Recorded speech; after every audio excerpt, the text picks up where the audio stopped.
Molly's deep dark secret. Molly, spell, went. W-E-N-T. Good, now spell, take, Molly's mom asked as she continued working. T-A-K-E. You're going to ace your spelling test this week, dear. Molly's mom said with pride as she continued cleaning Molly up. Now spell, who dash. H-O-O. Well, maybe we better do some more practicing. W-H-O is spelled W-H-O. Now do you want Ariel or Minnie Mouse? Minnie Mouse, W-H-O. Yep, W-H-O, W-H-O, her mom said as she slipped the Minnie Mouse panties on Molly. Okay, that is enough practice for now. I have to go get dinner ready. Molly was picked up, given a hug, and put down on the floor. Mom straightened out Molly's dress before the 6-year-old went running off to play. Molly had a deep dark secret. Most 6, almost 7-year-olds didn't have deep dark secrets, but Molly did. She would never want any of the other kids in her first grade classroom to find out. She knew other kids her age still wore diapers at night, but even though she didn't want the kids at school to know she still wet her diaper every night, this wasn't the secret. Her big secret was that each day she would be put in a diaper to do her poo-piss. Yes, she knew 6, almost 7-year-olds were supposed to go poopy in the potty. She had never gone poopy in the potty and had no intention of doing it in the near future. Her mom had tried at the beginning of kindergarten to get her to stop using diapers for her poo-piss. Molly resisted. At first Molly just held her poop till the nighttime diaper was put on. Her mom didn't like this, so she decided to put up with wet sheets for a while and stop the nighttime diaper. Molly was stubborn, and they ended up at the doctor's office due to severe constipation.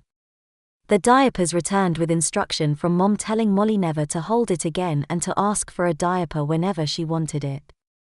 In the efforts to get things flowing again normally, Molly temporarily lost control of her bowels for a while, causing her to have a few accidents at school and her mom eventually making her wear pull UPS to school for about a month of kindergarten. Molly was embarrassed, but the only one who found out was her best friend Flora. Flora didn't care, because she still wore diapers to bed every night and sometimes on car trips. Now, Molly gets home from school each day and is put into a diaper. She usually ends up pooping the diaper between 3 and 5 p.m. every day. She is then cleaned up by her mom and put back into panties. During the diaper change, Mom will drill Molly on her spelling words. At bedtime, she is put in her nighttime diaper. It is not a typical 6, almost 7-year-olds after-school routine, but that is life at Molly's house. Life at Molly's house was about to change, however. Her mom was getting married on Saturday. Marcus was a nice man and Molly had grown up with him dating her mommy. They would be moving to a new house after the honeymoon. Molly didn't really understand why Mommy and Marcus got to go on a trip without her, but she was still happy to have her mommy marry Marcus. While Marcus and Mommy went on their honeymoon, Molly's new grandma would be coming to stay with her. They have not met, but Marcus says she is real nice and she used to be a special teacher. Molly didn't know what a special teacher was, but she liked her teacher and hoped Marcus' mommy was just as nice. After school the next day, Molly was put into a diaper immediately upon getting home. The rest of the afternoon was spent playing with her dolls and other toys. As usual, Molly would use her diaper while it was on, without even being aware of her actions. The diaper was put on so she could poop, but she would pee in them too. Sometimes she would go through more than one diaper in an afternoon before she would poop. Molly didn't know why, but with a diaper on she often wouldn't even know when she had peed or pooped them. About an hour after getting her diaper on, Molly would have her diaper checked and changed if needed. Her mom didn't like her being in a diaper and liked it even less that she wouldn't use the potty at all while in one. Her mom had hoped Molly would get tired of being put in a baby diaper and being treated like a baby. Unfortunately, Molly kind of liked the baby treatment and really didn't mind being Mommy's baby girl. Marcus had an idea that was at least worth a try. Molly's mom really did not want a 7-year-old in diapers, so she was open to almost anything. He recommended that his mother try to train Molly. She had been a special education teacher for 20 years and had toilet-trained many children over the years. They needed someone to watch Molly the 2 weeks they were on their honeymoon. Why not try to solve 2 problems at once? Neither of them knew how she would do it, but they were too busy trying to pull together the wedding to worry about it. On Saturday, Molly was dressed in the cutest dress she had ever seen. She loved being the little princess. Dropping flowers all over the floor while everyone was commenting on how cute she was, just made her day. She knew it was Mommy and Marcus' day, but it seemed like it was a big party for her, just so everyone could say how cute she was. It was about 3 p.m. when they took a limo ride from the church to the reception. To Molly's objections, she was put in a diaper on the trip. Molly tried to convince Mommy that she could wait till they got home, but the diaper still went on. Although Molly didn't notice, she wet the diaper almost immediately. Her mom saw Molly peeing them when she pulled up the tights. She figured they would hold up to a little more, so she didn't change her then. To Molly, the tights over the diapers made them feel a little different. Molly became real shy once they reached the reception. Some of the guests wondered why the bright and bubbly little girl was now shy and clingy. It was hard for people to not notice the difference, since the bride now had a little girl attached to her. Slowly, as the party went on, Molly got more and more comfortable being around all these people in a diaper. Molly and Marcus made sure there were toys and a play area at the reception for the little ones. It took a while, but eventually Molly was off playing in the play area with the other kids. Like most little girls, Molly didn't do a good job keeping her underclothing covered while she played.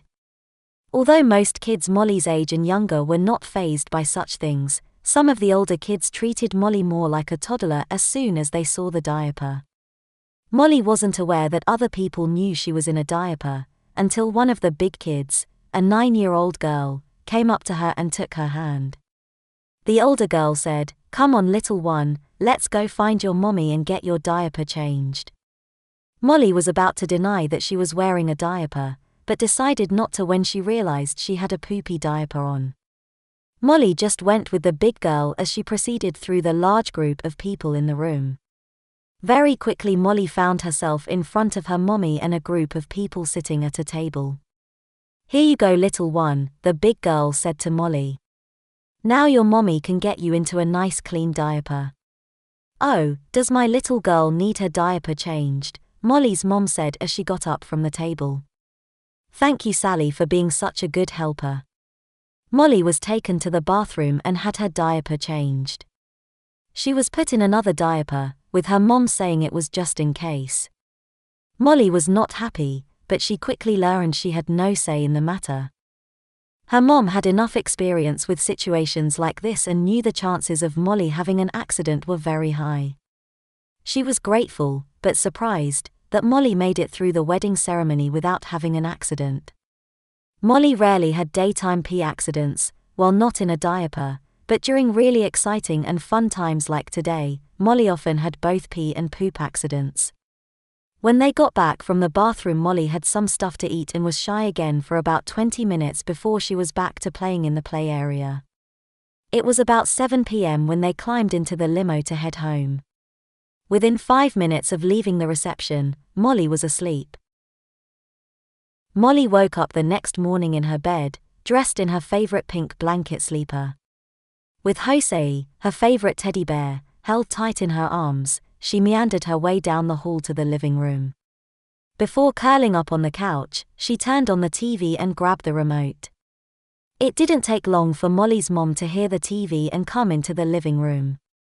This morning she sat down on the couch next to Molly and pulled Molly over onto her lap. "Good morning, little one." "Hi, Mommy." "Well, little one. Did you have fun at the wedding?" Molly snuggled up to her mom with a big smile. "Now, Marcus' mommy is coming this afternoon to spend 2 weeks with you. She is really looking forward to getting to know her new granddaughter." Molly cuddled up closer to her mommy while continuing to watch TV. You remember Marcus' mommy from yesterday, don't you, Molly? Yeah. They sat on the couch watching TV for about 20 minutes before Marcus came into the room. So, what are my two most favorite girls in the world up to this morning? Well, Molly and I are on vacation, so we are just waiting for you to make us breakfast. Well, what if I want to be on vacation too? No, Molly then paused. She looked at her mommy and then at Marcus. No, Daddy. You do not start your vacation till your mommy gets here. Well, as the daddy, I guess I will make breakfast. The two girls giggled and continued to watch TV. Once they could smell nice fragrances coming from the kitchen, Molly and her bear Jose were picked up and carried to her room to get changed out of her diaper and into some panties.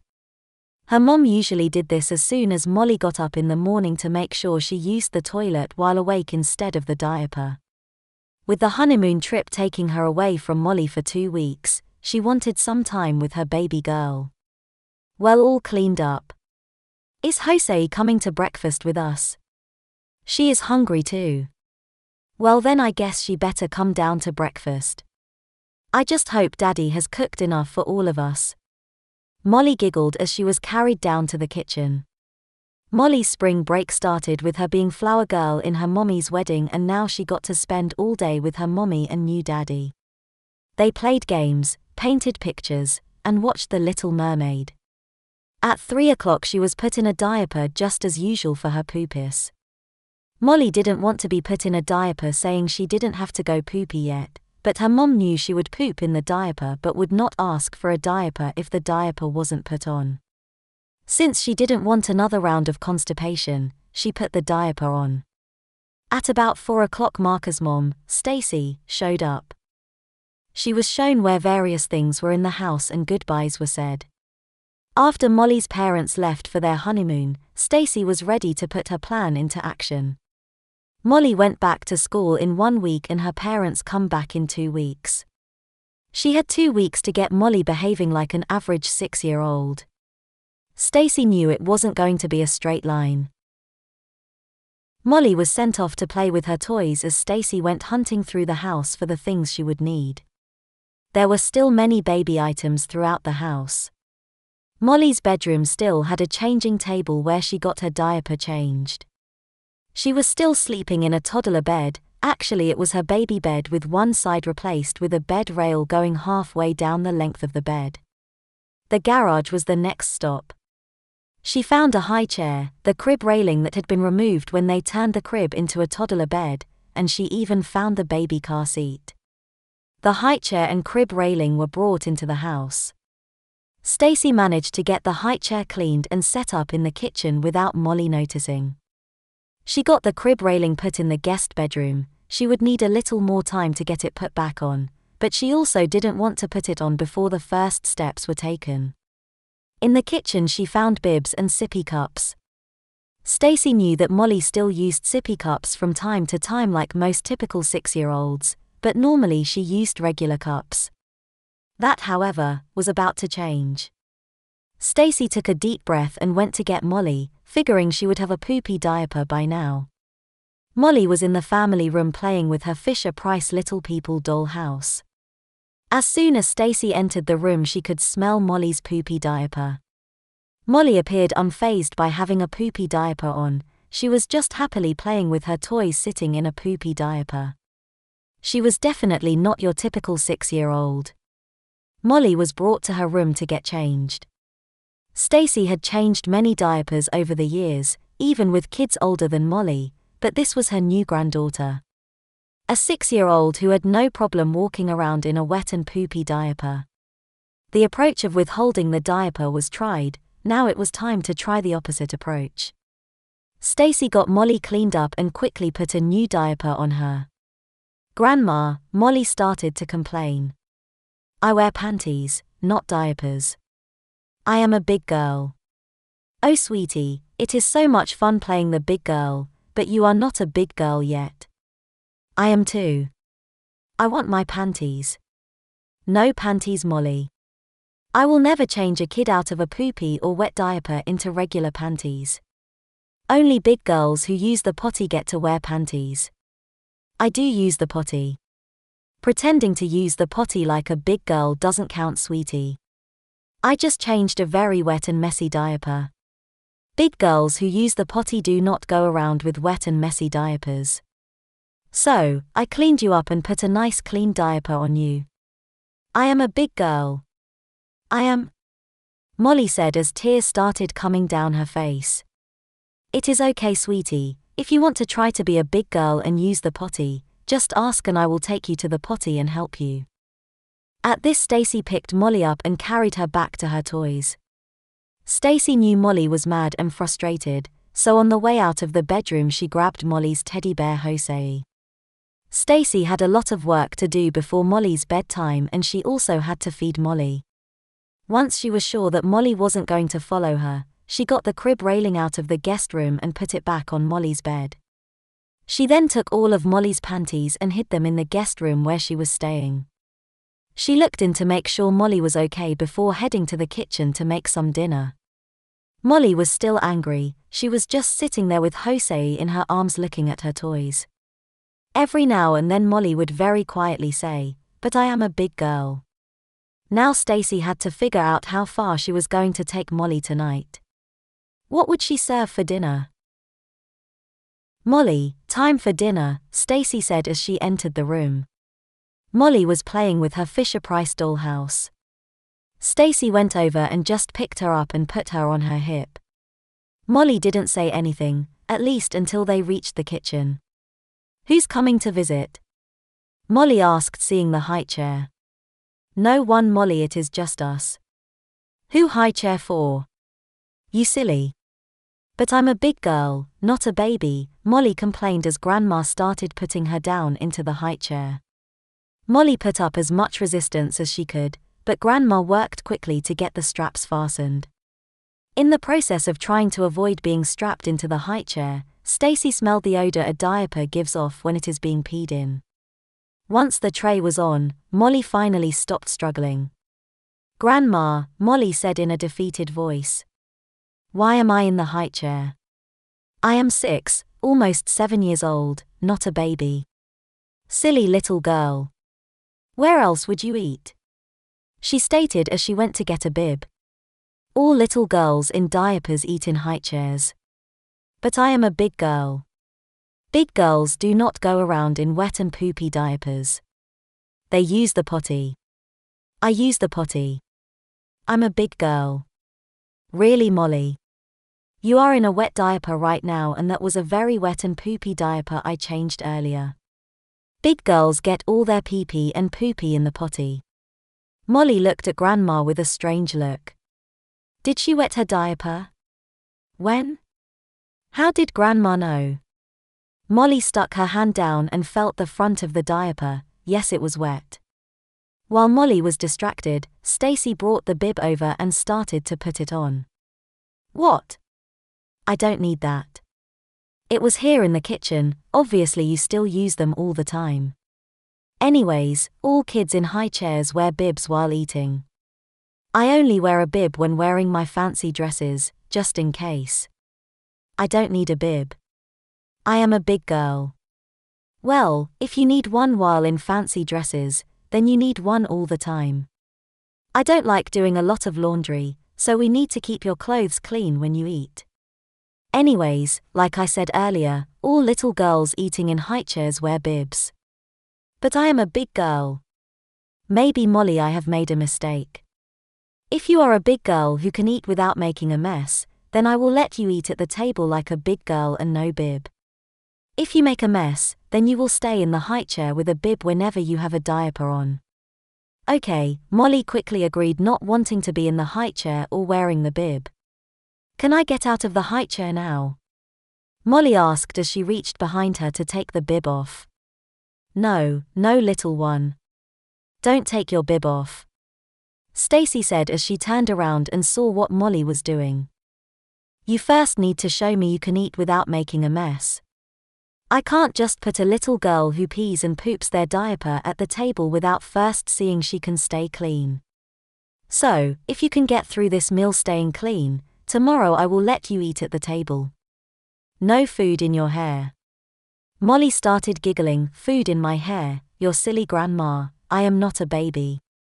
No food on your face, no food on your bib, no food on your hands, and no food on the tray to the high chair. Molly thought this was going to be easy. Okay. But as Grandma brought over a bowl with SpaghettiOs with meatballs, Molly was not as confident as she was before. I want my princess cup, Molly stated as Grandma handed her a sippy cup with milk in it. Oh, which one is that? Grandma asked. The pink one with Sleeping Beauty, Snow White, and Cinderella on it. Stacy looked in the cabinet and found the cup. I am sorry, Molly, that is a big girl cup. Little girls in diapers and high chairs don't drink from big girl cups. Molly didn't say anything, but slammed the sippy cup down on the tray to the high chair. This unfortunately caused some of the spaghetti sauce to splash out of the bowl onto the tray. Molly was too frustrated to notice. Grandma sat at the table and started eating her dinner. Molly just sat there looking at Grandma. After a few minutes, Stacy decided to push one more button. Oh, does my little granddaughter need Grandma to feed her din-din? Molly gave Grandma a very angry look, but it did cause her to pick up her spoon and start eating. Molly, like most 6-year-olds, was unable to eat any kind of spaghetti without making a mess. The hands got messy when she would pick up a meatball with her fingers and eat it. The face got messy, well, she is a 6-year-old eating spaghetti. The bib got messy when occasionally some would fall off the spoon as she ate. The sippy cup got messy because the hands and face were messy, actually causing them to get messier each time she used the sippy cup. The hair was fine, till she pushed a little aside when it fell in her face. The tray, well, it had a lot of mess on it. Some from dropping off the spoon while eating, some from the spoon being put down on it while Molly went to get a drink, and some from her messy hands. Well, it looks like it is a good thing you were in the high chair with a bib.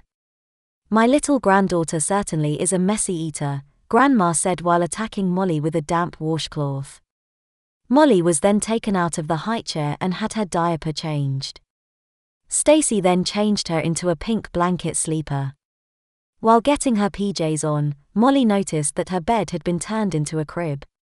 Where's my bed? It is right there, what's wrong? Stacy said innocently. It's a baby crib. Where is my bed? Little girls who wear diapers all day sleep in cribs. Big girl beds are for girls who wear panties all day and only wear diapers at night. So if you use the potty like a big girl, you can have a big girl bed, but till then you need to be safe in a crib. Molly just started to cry, holding tightly onto Jose. Occasionally, if you were listening real carefully, you could hear her say, "But I am a big girl." Over the next 3 days, Molly struggled with all the baby things. She wanted to get out of the diapers so she could get rid of all the baby things. The stress of everything, however, made it hard for her to be a big girl. She started sucking her thumb, something she hadn't done for 2 years. Grandma didn't like kids to suck thumbs, so whenever she saw Molly with a thumb in her mouth, it would be replaced with a pacifier. Grandma called it a binky. She hadn't managed to get any of her pee-pee or poopy in the potty. She usually didn't even know if she had wet or messed her diapers. Molly had never paid any attention to her pee-pee or poopy while in the diaper, but now she needed to change that. Stacy was seeing Molly turn into a 2-year-old with all the babying. She knew Molly did not like it, but she also knew Molly had to at least unconsciously enjoy the babying, since she was acting more and more babyish. Stacy really didn't want to send Molly to school next week in a diaper, so it was time to take it to the next level. It was now time to really motivate Molly to use the potty. Stacy had learned long ago that you could not toilet train a 6-year-old the same way you do a toddler. Molly needed to do this on her own, and want to use the potty. Stacy had not asked Molly to use the potty, and Molly had not asked to use it either. Thursday morning followed the same routine as the other days. After breakfast, Molly was changed out of her nighttime diaper and she was dressed by Grandma. Like usual, Molly was carried out of her bedroom. This time, however, she was carried right out the front door. Molly was horrified and immediately buried her face into Grandma's shoulder. She had spent all this time in the house. She never thought Grandma would take her outside. Now she was being carried out of the house and being strapped into her old baby car seat. She looked around and was glad that none of the other kids in the neighborhood were outside. Once they were underway, Molly asked the question that she desperately wanted but didn't want to know the answer to. Where we going, Grandma? Well, sweetie, grandmas like to dress their little granddaughters in the cutest outfits they can find.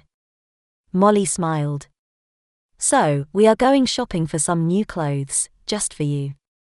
I wanted to wait till I knew if you were going to stay in the diapers or if you were going to be in panties. Now that I know my granddaughter needs her diapers and will be in them for a long time, I want to get her some cute outfits that will fit over the diapers. Many of your outfits don't fit you anymore because they will not go over the diapers. But Grandmommy don't want diapers. There is my silly granddaughter again. If she was a big girl and could use a potty, she would have by now. No, my little granddaughter needs her diapers and it will be a long time before she will want to give them up. No, Grandmommy don't want diapers. I go potty. I big girl, Molly pleaded. Oh, don't worry, sweetie, I love my little granddaughter in her cute little diapers. Mommy and Daddy will not care if you are in diapers all the time. They love Molly, they don't care if you are wearing diapers all the time. I am sure your friends will not care either once you go back to school next week. We just need to get you some clothes that will fit over the diapers and make life easier living with diapers. During the last few days, Molly hadn't thought about Mommy, Daddy, friends, or school. She was convinced that Mommy would be mad at her for being in diapers all the time. Grandma wouldn't send her to school in diapers. Would she? First graders didn't wear diapers to school. Molly didn't know of any kids who wore diapers to school. 6-year-olds didn't wear diapers, they used the potty. Yeah, some kids had accidents at school, she had had some herself, but no one wore diapers.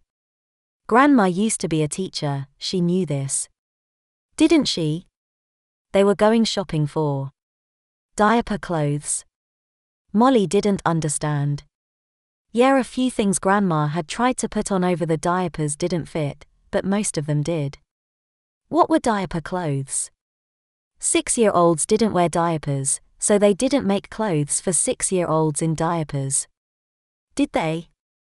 If they didn't make clothes to fit over diapers for 6-year-olds, what was Grandma going to get? Baby clothes.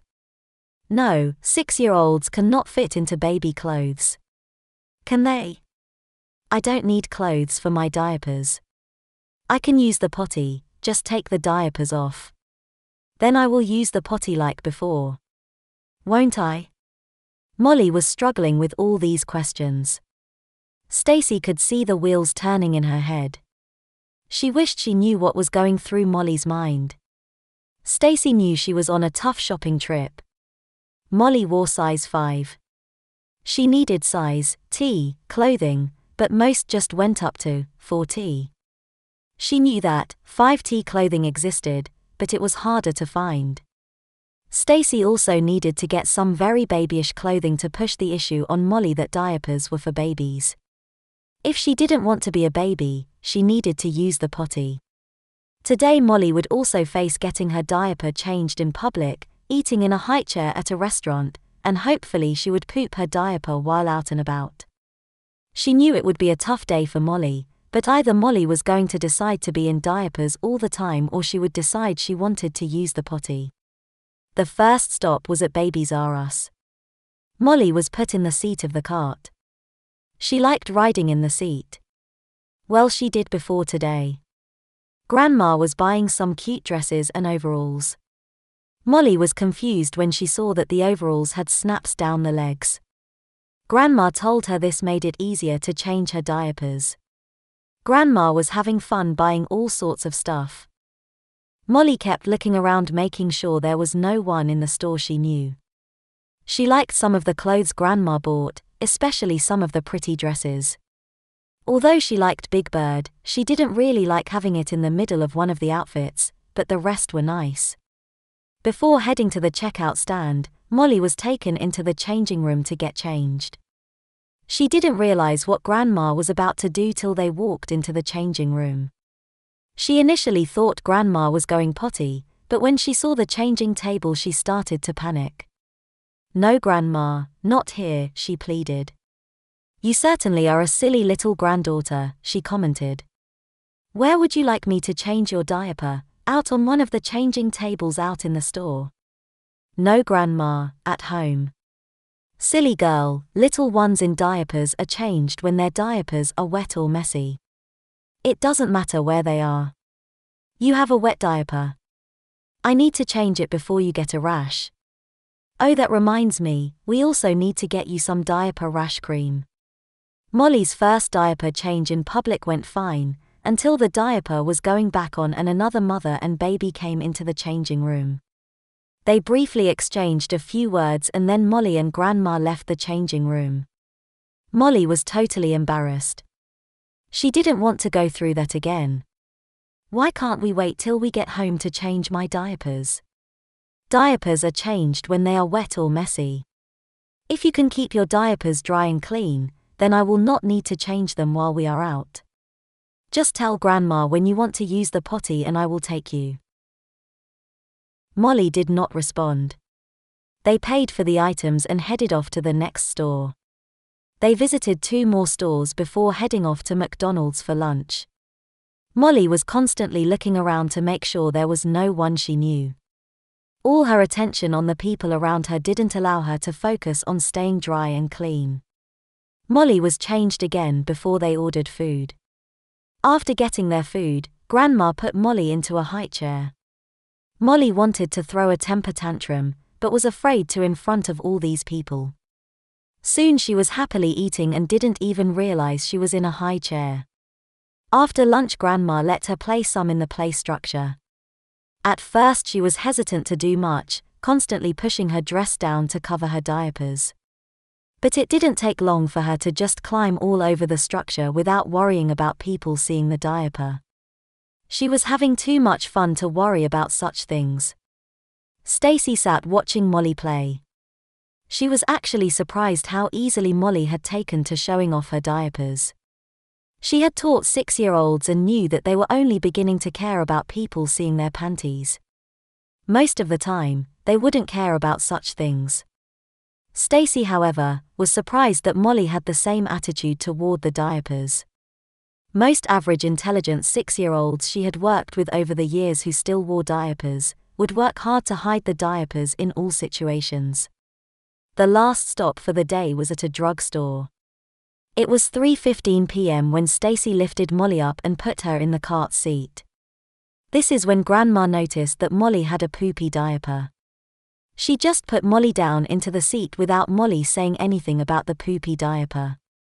As they entered the baby aisle, Grandma started commenting without expecting real answers. "Well, what does Grandma's little baby girl need in here? Let's see. With that poopy diaper you have on, we will definitely need more baby wipes. And yes, we need some diaper rash cream." Molly thought about it once she heard Grandma comment about the poopy diaper. Did she have a poopy diaper on? Moving around a little in the seat indicated that she probably did. When did it happen? Molly was shaken out of her thoughts when Grandma picked up some baby bottles and put them in the cart. Then some baby food and some more diapers. That is when Molly saw a possible way to get out of the diapers that Grandma might go for.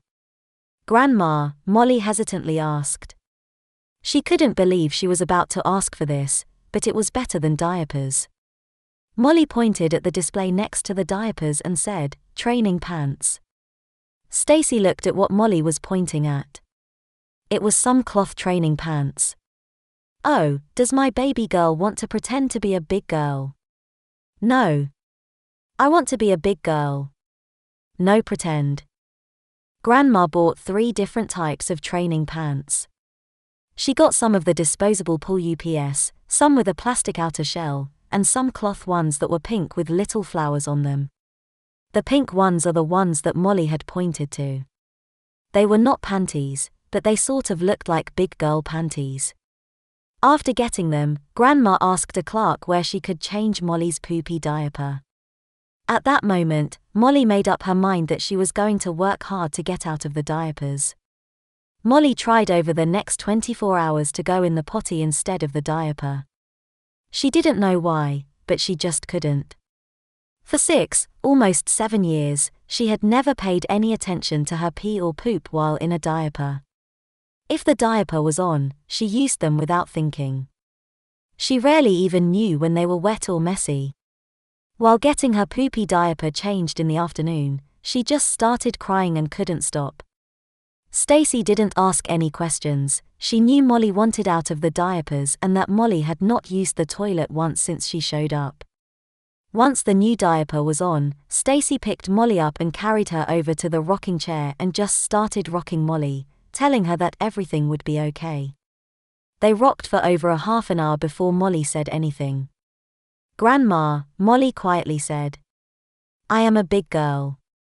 I want my panties." Stacy knew the future depended on this moment. She was also running out of time. She only had 2 more days with Molly before she was supposed to go back to school. She thought for a moment before responding, "Molly, big girls use the potty. Do you want to use the potty?" "Itwy Grandma." Stacy did not expect that response. She had been puzzled by the reality of the situation and maybe it now required an alteration to the approach. How could Molly be a 6-year-old who used the potty in panties one day, yet not be able to use the potty the next day while in a diaper? She didn't even appear to know when the diaper was wet or messy. Molly was 6 years old. She had used the potty for peeing since she was 3 years old. Yes, she had always been in diapers at night and had only used diapers for her bowel movements, but she wore panties most of the time and very rarely had accidents. Could it be true that Molly was unable to know she had to go while in a diaper but did when she was in panties? Could she not know when she had gone in a diaper? "Well, do you want Grandma to help you use the potty?" "I can use the potty if you give me my panties." "I told you, Molly, I will not change a little girl out of wet or poopy diapers and into panties. But if you want Grandma to teach you how to use the potty like a big girl, I will let you wear training panties. You will have to use the potty though, if not it will be back to diapers." "Really, Grandma? I don't have to wear diapers." "No, you don't have to wear diapers if you can use the potty. I mean no more diapers. No diapers during the day for pee-pee or poopy. No nighttime diapers either. No diapers." "But Grandma." "Big girls do not use diapers, Molly, they use the potty for pee-pee and poopy." "Grandma." "It's okay, sweetie, Grandma will help you learn to use the potty. But I need my diapers for my poopy." "I know you think that you do, Molly, but you are a big 6-year-old. 6-year-olds do not go poopy in diapers, they use the potty for pee-pee and poopy." "I'm scared, Grandma."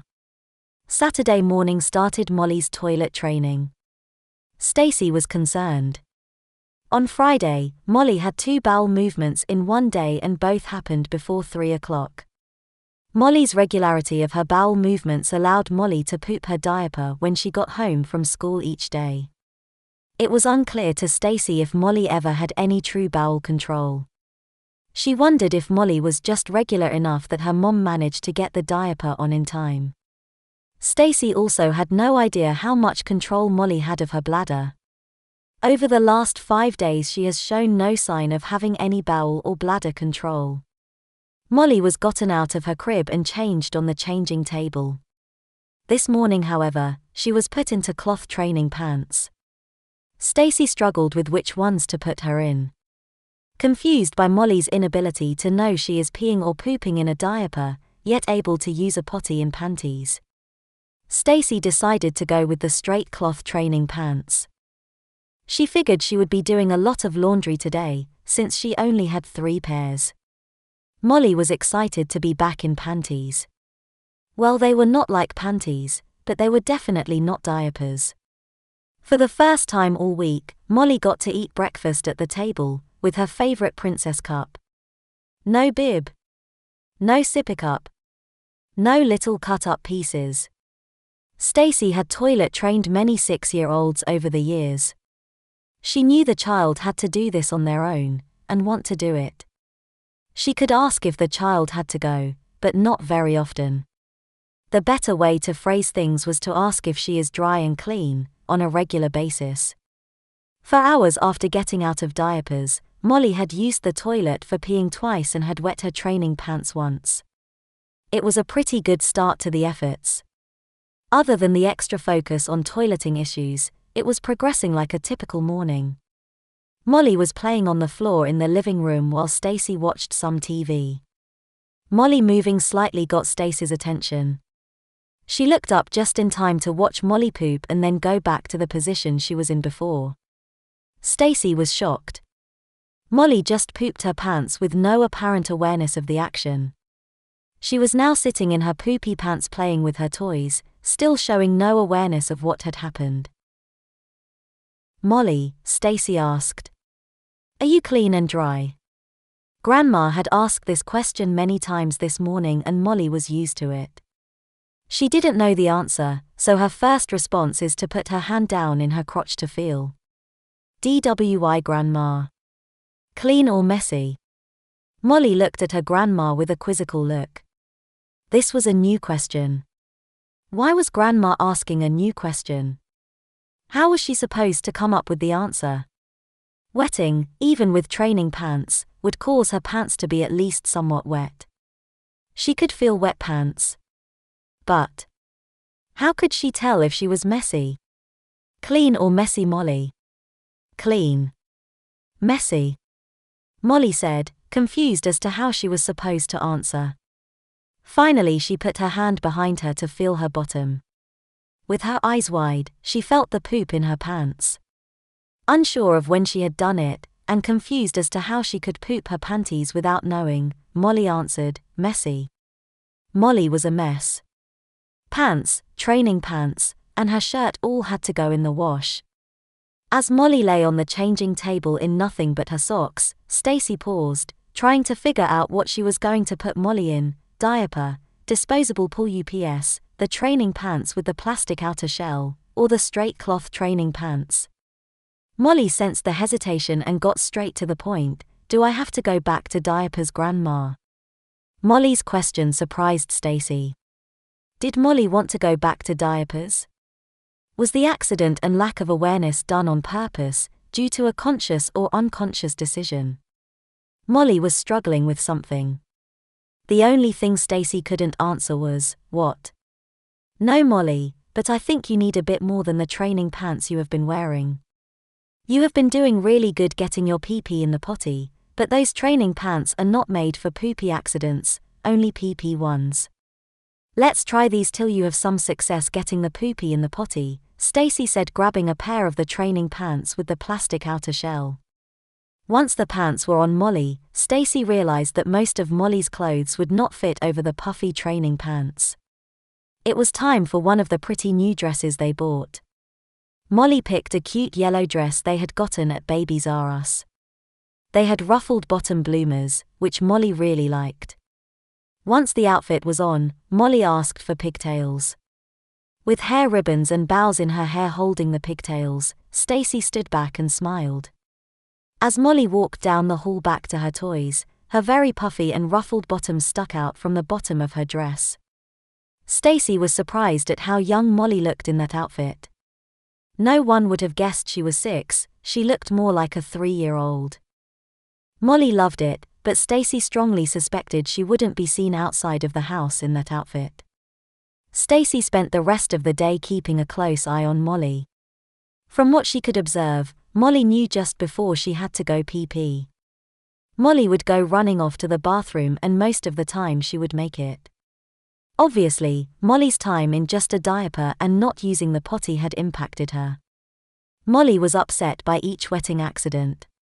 She didn't understand why she couldn't get to the potty in time. From what Stacy could see, Molly only had wetting accidents on the way to the potty. She knew she was about to go and only needed to gain that awareness earlier. Stacy figured that bladder control would mostly be back in a day or two. Bowel control was a different issue. Molly appeared to have no bowel control or awareness. All this effort was done to get her to go poop in the potty, but the question now is whether or not that was physically possible. Stacy knew, for a child to gain control, they needed to have one of the 3 levels of awareness: awareness that you are about to go, awareness that you are going, and awareness that you have just gone. From what Stacy could observe, Molly hadn't even reached the first stage, awareness that she had just gone. Stacy also knew that Molly had to have this awareness before she would be able to gain any level of control over her bowels. Okay, Stacy had 1 more week before Molly's parents came back. Technically, Molly was supposed to go back to school on Monday, but it was easy for Stacy to just keep her home for that week. If Stacy was careful, Molly probably would not even know kids were going back to school. At 6, she hadn't yet gained firm understanding of time and date, and was not yet able to pick up on little things to help her determine what day of the week it was. Stacy had hoped to go to church tomorrow, but decided not to so Molly wouldn't pick up on the fact that it was Sunday.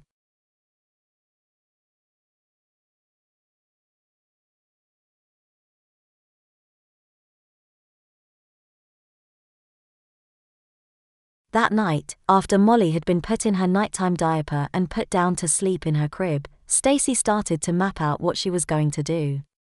She suspected that by Monday morning, Molly would have her bladder control back. Teaching Molly when she had had a bowel movement was going to be a bit harder. Molly had taken the lead and wanted to gain control. Stacy worked on creating an incentive program to help Molly in this process. She would also talk to Molly's mom on Sunday about bringing Molly to a doctor, to make sure there wasn't any biological reason for her not knowing when she has had a bowel movement. Sunday brought another day of toilet training a kid who was acting more like a 3-year-old than a 6-year-old. Molly picked a very babyish-looking outfit to wear. She was playing with more of her preschooler toys. She wouldn't get far from Stacy, showing her everything she did. Molly did like getting a sticker each time she could properly identify when she was dry and clean versus wet and messy. Molly did wet her pants once and poop them twice. Stacy viewed the one wetting accident as a good sign. It was only once. The training pants with the plastic outer covering worked well to contain the poopy, but they also required the use of baby powder to deal with the heat and moisture buildup within the garment. It took a lot of baby powder, and they puffed out a lot, making her look and smell like she was diapered. Most of Molly's clothes wouldn't even fit over them. Stacy knew that for practical reasons, she had to get Molly wearing the disposable training pants. She didn't mind dealing with cleaning cloth training pants or diapers, but it wasn't practical in today's society outside of the home. Schools and babysitters would insist on some type of disposable protective undergarment for sanitary reasons. In diapers, Molly had a history of just using the diaper for both pee-pee and poopy, but would she do the same in pull ups? They were diapers, just in a design that could be pulled up and down. Shortly after dinner, Molly got a call from Mommy. There had been a few of these calls throughout the last week, but this time, Molly was telling her mommy all about how she was getting her pee-pee in the potty. Stacy smiled at this. Molly sounded like a proud 3-year-old being potty trained for the first time. Wearing 5T overalls with Big Bird on the front and snaps down the legs made her look 3 years old too, especially with the pigtails tied up with ribbons and bows. When Molly was done talking, it was Stacy's turn. She got the doctor information and explained her plan for the week. Molly's mom, although disappointed, was not surprised by Stacy's suspicion that Molly had no bowel control. She had suspected this, but was hopeful since she usually managed to only poop when in a diaper. She suspected that the incident a year earlier had possibly done some damage. The doctor back then had warned that the way Molly's body was dealing with the push to finish her toilet training was an immature reflex that might need to be explored once she was better, if she continued to have problems. Molly's mom was hoping the regularity with the bowel movement and Molly getting her poopy mostly in the diaper was a sign that she did have some level of control and the problems were not serious. Monday morning brought about a few changes and a few phone calls. Stacy got Molly up and changed her out of her nighttime diaper and put her into a disposable training pant, pull UPS. In an effort to avoid Molly unconsciously viewing them as diapers and just going in them without thinking, she put a cloth diaper inside. Stacy was hoping the feeling of cloth would at least make Molly think she was in cloth training panties. Molly was then dressed in an outfit that actually made her look like a 6-year-old. After breakfast, Stacy called the school, telling them Molly would be out all week due to medical reasons. She called the doctor and set up an appointment for Tuesday afternoon. She then called her friend to arrange the day's events. Molly was too busy being a little kid to realize what was going on. "Okay, sweetie, time to go," Stacy said, picking up the very packed diaper bag. "Where are we going, Grandma?" Molly asked. "Well, sweetie, Grandma needs to get a few things at her house, so we are going on a trip." This was a gamble. It was a 2-hour car ride to her house, yet Molly was still struggling getting to the potty in time. The trip back wasn't going to be an issue, she would do that tonight once Molly was asleep. She would have liked at least one more day before forcing Molly on a trip like this, but the doctor appointment forced this step today.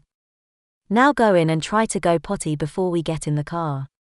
Molly went off to the potty with Stacy following behind.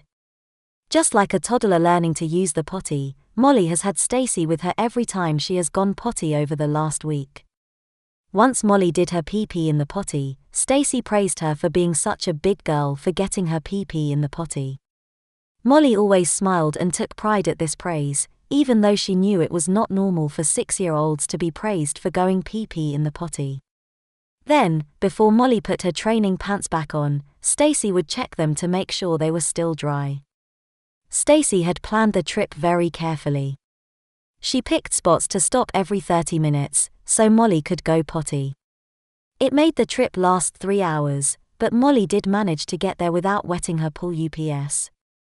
About 2 hours into the trip, she did poop her pull-ups, and like usual she appeared to have no awareness that she was pooping or that she had pooped. Stacy changed her in the car, at a highway rest stop. Molly was actually used to being changed in the car, since she often wore diapers on long car trips. Her mom says she always falls asleep in the car, so as long as she wears diapers to sleep, she has to wear diapers in the car. They reached town at lunchtime, so they stopped at one of the burger joints in town. On their way to their seats, they passed the high chairs. Molly looked at them as they passed. "Do you want to get a high chair to sit in?" Molly hesitated before answering, No. "No. I am a big girl. Big girls don't sit in high chairs." Stacy smiled at this. Molly was struggling with being a big girl and still wanting to be babied. It reminded Stacy that she needed to come up with something to replace the diaper the baby time that Molly has been used to each afternoon. After lunch, Stacy had another surprise for Molly. A surprise Molly was definitely not prepared for. "Molly," Stacy said, "I have to do some running around town to get a few things, so my friend Jill is going to watch you till I am done. She runs a daycare center, so there will be other kids there for you to play with." Molly was silent. She was scared. She didn't want Grandma to leave her with anyone. Who were these other kids? Would they be mean to her once they found she was in pull UPS? They went straight to Jill's daycare center. Molly was used to daycare centers. She spent a lot of time in them because her mom worked and was raising Molly on her own. Molly liked Mrs. Francis, the teacher who ran the daycare center she usually went to. Mrs. Francis was always so gentle and kind when getting Molly out of a poopy diaper. She wouldn't let the other kids tease Molly for pooping in diapers instead of the potty. Even though Molly liked her daycare center, she didn't want to stay at Jill's daycare. She wanted to be with Grandma.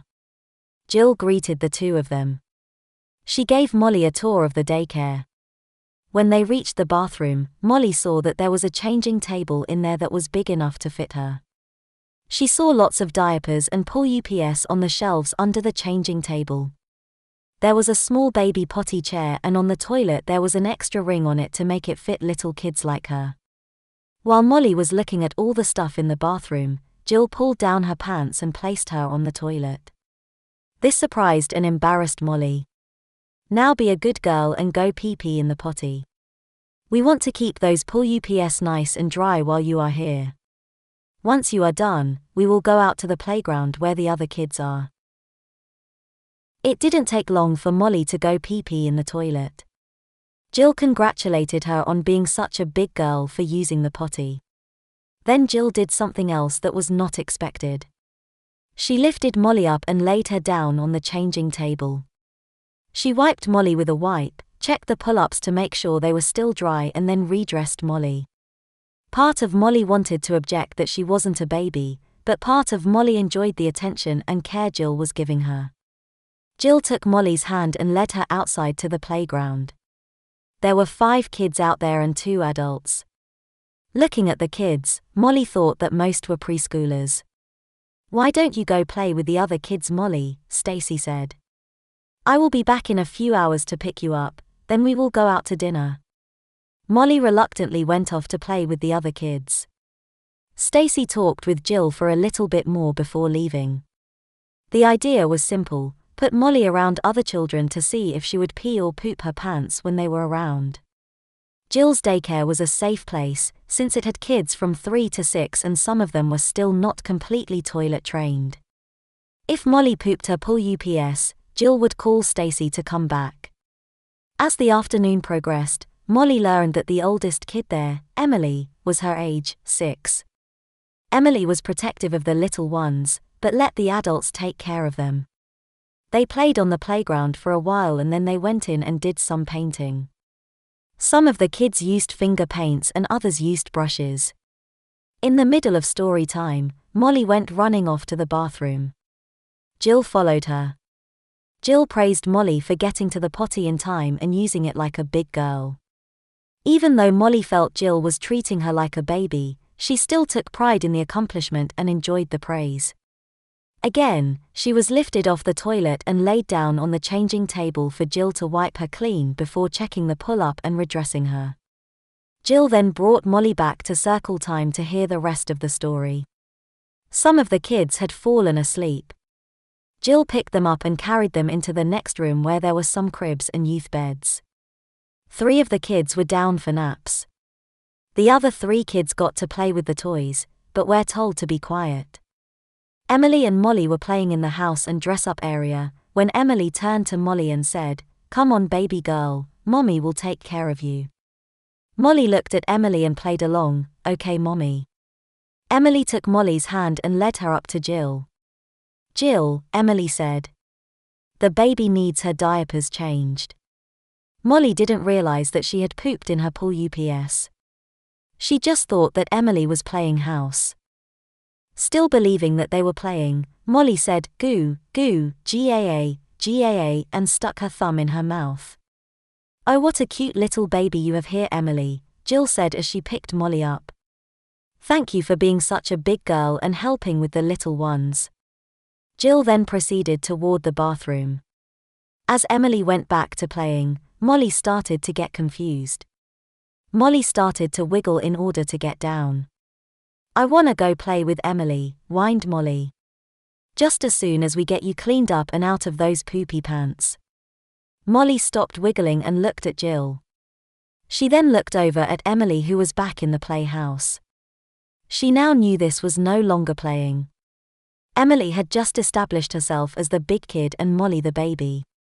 Jill quickly went about changing Molly, and when she was done, she held out a pull-up and a diaper, wanting Molly to choose which she was going to wear. "I'm not a baby." "Oh really? I haven't seen a lot of big girls who suck their thumbs and say, goo goo, GAA, GAA. I was just pretending." Jill smiled.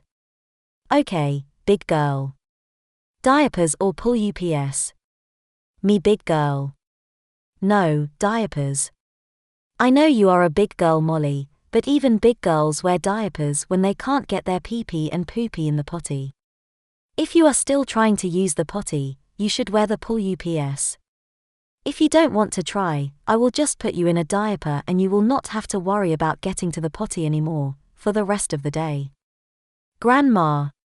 Oh, don't worry about your grandma, little one, it is okay with her if you are in diapers. Diapers forever? Molly inquired. No, just till you want to try again. Molly sat and thought. Jill said nothing and just let her think. Me TWI. Me big girl. Those please, Molly said, pointing at the pull UPS. Jill now knew what Stacy was talking about. Molly wanted to be a big girl, but wasn't sure if she wanted to give up the baby treatment. Molly spent way too much time thinking about diapers versus pull UPS. Any kid who was ready to be a big girl would not have even thought about the diapers. Jill was glad Emily had chosen to wear panties this morning. If she had chosen diapers when her mom asked her, Jill was fairly certain that Molly would have chosen diapers now. As Jill carried Molly back to the play area, she wondered if Emily would tell Molly her deep dark secret. Emily did not share her secret. Molly didn't really give her a chance to. Molly kept choosing to play with things away from Emily. At 5 o'clock Stacy showed up and the two of them went out to dinner. With a little help from Stacy telling her to go potty, Molly managed to keep her pull UPS dry. After dinner, they went back to Jill's place. By then all the kids were gone. While Molly went off to play, the ladies talked about their observations of Molly and what they felt her issues really were. Jill and Stacy had worked together and helped many children over the years. They would brainstorm off each other when they met a challenge. Molly was definitely an interesting challenge. Both of them felt she really did have no ability to control her bowels. Both of them felt that part of Molly did not want to grow up. At 7:30 Molly was changed into a nighttime diaper and put to bed in one of the cribs. Jill and Stacy talked till almost 10 p.m. They got Molly strapped into her booster seat without her even waking up. Molly woke Tuesday morning in her own crib hugging Jose. Molly hugged Jose tight and then started to tell her all about her trip and stuff that had happened over the last week. Stacy was listening through the baby monitor. Molly was telling her teddy bear all about the daycare and the nice lady named Jill. Molly told Jose that Jill offered her the choice between diapers and training pants, and Jill would have let her switch back and forth if she wanted to. Stacy smiled when she heard Molly tell Jose that the nice teacher Jill said big girls can wear diapers when they want a break from working on getting all the pee-pee and poo-pee in the potty. Stacy let Molly talk some more with Jose before she went in to get her out of the crib. She knew that little kids used play and make-believe to help them process and understand their world and experiences. It also gave Stacy an insight into Molly's thinking. The one thing she was wanting to hear finally was said. I do try, Jose. I try really hard to get my poo-pee in the potty. It just goes in my pants. No, Jose, Guan UPS don't believe me when I tell them I TWI. I don't know how Emily knew I did a poo-pee. I don't know when I go poo-pee in my pants, but everyone else does. Maybe, Jose, maybe, I am still a baby. No other 6-year-olds go poo-pee in their pants, they can get it in the potty. I can't do that, Jose. If I have to wear diapers or pull-ups to school, they will make me go back to preschool. First graders have to wear big girl panties. No, Jose, kindergartners don't wear training pants or diapers either. Yeah, I know I wore them for a while when I was in kindergarten, but that is only because the doctor made them. No, silly bear, not even a doctor can make them have a first grader in diapers. Once the conversation shifted away from pee-pee and poo-pee, Stacy decided it was time to get Molly up and changed out of her wet diaper. She was dressed up all pretty in a nice dress for the doctor. Again, she was put in pull UPS. The morning went just like the others. She played and managed to get her pee in the potty. She pooped the pull-up once before they left for the doctor's office. Molly's doctor was a little surprised her mom wasn't with her, but she was even more surprised that Molly was in pool UPS. Stacy explained the situation to her, and outlined some observations she had made over the last week. She talked about the process that was followed over the last week and why she felt it didn't work. The doctor did some tests in the office, ordered some blood tests, and arranged for some more extensive testing the next day at the hospital. Molly was glad Grandma had brought Jose along. As more testing was done, Jose was hugged tighter and tighter. Grandma worked to console her as much as she could. The doctor actually did get to see the issue firsthand. Just as the doctor was finishing up explaining things to Stacy and giving her the information about the testing tomorrow, she saw Molly poop her diapers and continue playing. She did agree with Stacy. It did appear that Molly was completely unaware of the whole process. Over the next 3 days, Molly made progress in her ability to get all her pee-pee in the potty. Even when in a diaper, Molly managed to ask to use the potty for peeing. She had just woken up from a nap and asked to use the potty. She made it and kept the diaper dry. The testing showed that there had been nerve damage that was impacting Molly's ability to recognize the need or action of having a bowel movement. This really changed the focus of the toilet training. Stacy was now working on getting Molly to recognize the need to pee, even if in a diaper. She knew that kids with no bowel control were much easier to manage if they wore diaper, not pull-ups or training pants.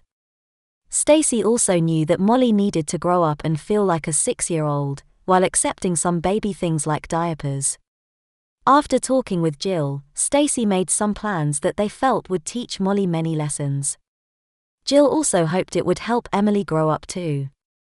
Stacy wasn't sure if Molly would be ready for school on Monday or how grown-up she would be by the time her mom came back on Sunday, but she was happy that at least some progress was made while they were away on the honeymoon.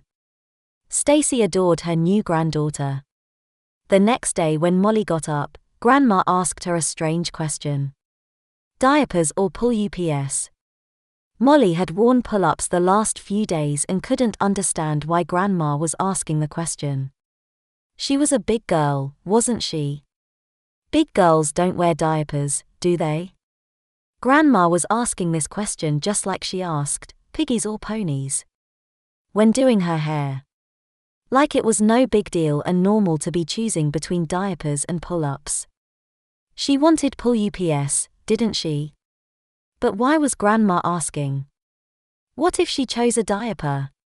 Would Grandma be mad? Could she go back to pool UPS? Molly looked at Grandma with a quizzical look. Stacy smiled as she saw Molly struggle with the simple question. Molly would be asked this question every morning when she got changed out of her nighttime diaper, but for now Stacy knew this was a new question for Molly. She also thought it was cute and a good advancement that Molly was not asking for regular underwear. Since Stacy knew Molly didn't really have enough information to answer the question intelligently, she added to the information. Molly, if you want to be a big girl, you can wear pull-ups. If you want to be a little girl, you can wear diapers. It is up to you. In pool UPS, you will be expected to use the potty for all your pee-pee and tell Grandma when they are wet or messy. In pool UPS you will be expected to act. If you wear diapers, you will not be allowed to take them off by yourself. You can still use the potty, but Grandma will have to help you. Little kids in diapers use the diapers for pee-pee and poo-pee, so if you do not use the potty, it will be okay. I will check to see if you need to be changed. You don't have to worry about telling me. The rules are the same. Little kids in diapers are treated like little kids in diapers. High chair, bibs, sippy cups or bottles, and lots of other little kid things.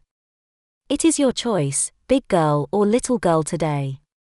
Pool UPS or diapers. Grandma doesn't care. I love my new granddaughter whether she is being a little girl or big girl. Molly was in shock. It seemed strange to be asked such a question. She had worked so hard over the last few days to be a big girl and get to the potty for all her pee-pee. It was a lot of work, and although she was proud of her ability to use the potty, it was a lot of work. Stacy saw Molly thinking this all over and decided to add some more information. Molly, I will ask you that question every morning and every time your pool UPS need to be changed because of being wet or messy. If you choose diapers, you will not be asked the question until the next day. If you want pool UPS after successfully using the potty, just ask, but no one will expect that if you are wearing diapers. Little kids in diapers usually stay in them all day. I know most usually do not wear diapers during the day, but some do. And today, you are going to go play with a friend of yours. This caught Molly's attention. Who, Grandma? Who? Molly had been told many times that there were others who had trouble getting all their pee-pee and poo-pee in the potty, but had not met any. She didn't really believe other 6-year-olds still wore diapers and pull-ups during the day, but she did hope. Today she was going to meet one. Wait a minute, did Grandma just say this was a friend? Someone she knew? Who? Who could it be? Who, Grandma? Who? Now, that is Grandma's little secret, but first we need to go on a drive to Jill's daycare. Okay, we have a long drive ahead of us. Which is it going to be, diapers or pool UPS? Molly remembered the last drive up to Jill's daycare. It was hard work staying dry for the long car ride. Grandma did say it was okay to wear a diaper, didn't she? Molly kind of liked the idea of taking a break. It really was a lot of hard work getting to the potty all the time. The little kids at Jill's daycare didn't care if she wore diapers or pool UPS. Emily already knew she pooped in her pants. Diapers? Grandma. Stacy smiled. She was kind of hoping Molly would choose diapers. It would make the trip a lot easier. It would also give her one last chance to baby her granddaughter before the parents came back. Stacy took full advantage of the opportunity and dressed Molly in the most babyish thing she could find. She put Molly's hair in pigtails, with ribbons and bows. She looked adorable, and they could go anywhere without anyone guessing she was 6 years old.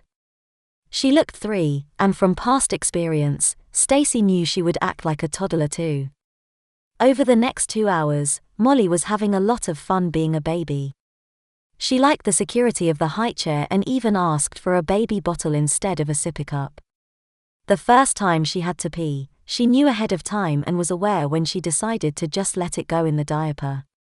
The second time, however, she didn't know till it was actually coming out.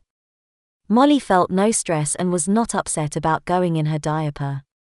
She didn't even bother to tell Grandma. Little kids just kept playing and didn't worry about such things. Today, Molly wasn't going to either. She was having fun, and wasn't going to worry about such big girl things. She was playing with some little kid toys when Grandma told her it was time to get ready to go.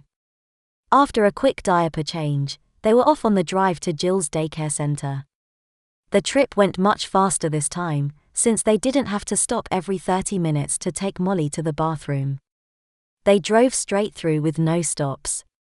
They did not, however, go straight to the daycare center. First stop was Grandma's house. Molly got to see the house for the first time.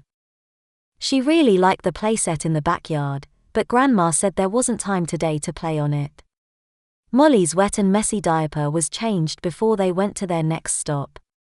Molly didn't know where they were going and didn't really care. Well, not until she saw where they were pulling into. It was an elementary school. Grandma? Molly asked. She didn't really need to say anything else, her tone said everything Stacy needed to know what the question was. This is where I used to teach, Molly. I need to pick something up from one of the teachers and we are also picking up a kindergartner going to Jill's daycare. Molly still wasn't sure about this and was sucking real hard on her pacifier when Grandma came around to get her out of the car. She grabbed onto Grandma real tight.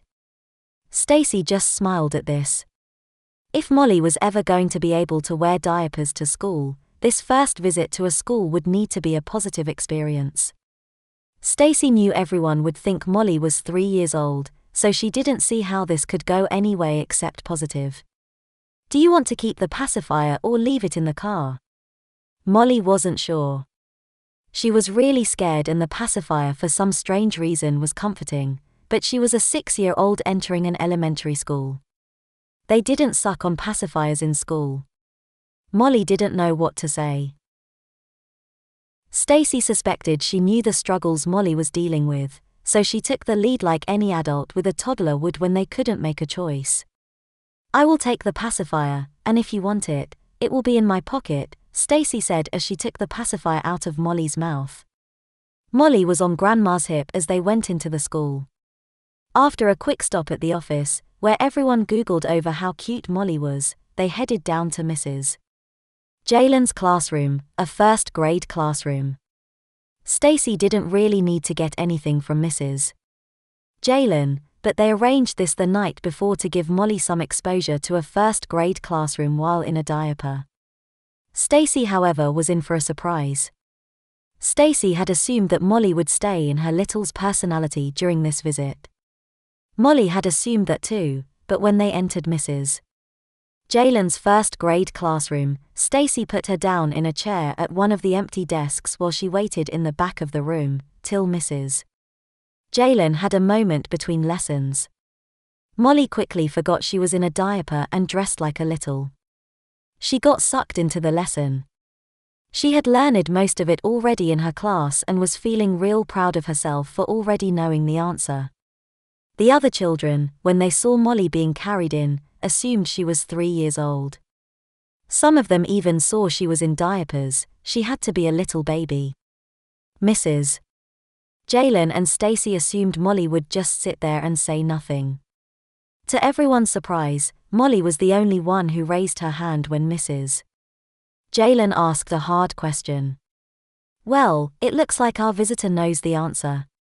Does anybody else, Mrs. Jalen asked, looking around the room at her students. Okay, young lady, what is the answer to my question? Mrs. Jalen knew Molly was a first grader, and knew some of the struggles she was currently facing. She also knew the reason for her being in the room was to ease the transition back to her own first-grade classroom. She didn't really want to call on Molly, for she wasn't sure if Molly really knew the answer or not. She feared a wrong answer would make her transition back to her own classroom harder. But, since she was the only one raising her hand, and she seemed very confident in her hand raising, she took the risk. Stacy and Mrs. Jalen crossed their fingers and hoping wholeheartedly that she really did know the answer. Molly blew the whole class away as she not only answered the hard question that none of the other kids knew, but she elaborated on the answer, explaining how she got it. The kids were in shock. Stacy was beaming with pride over her new granddaughter. Mrs. Jalen was shocked that she not only answered the question but led the class on to the next lesson. The teacher in her took the lead, and kept teaching. The kids were in shock, especially those that saw her diapers when she was carried in. All the kids were now reassessing their initial interpretation that she was younger than she appeared. Mrs. Jalen taught for about 5 more minutes before she started dividing the kids up into groups to work on the skills taught. When she skipped over Molly on her way around the room, 2 different kids immediately asked if the new kid could be in their group.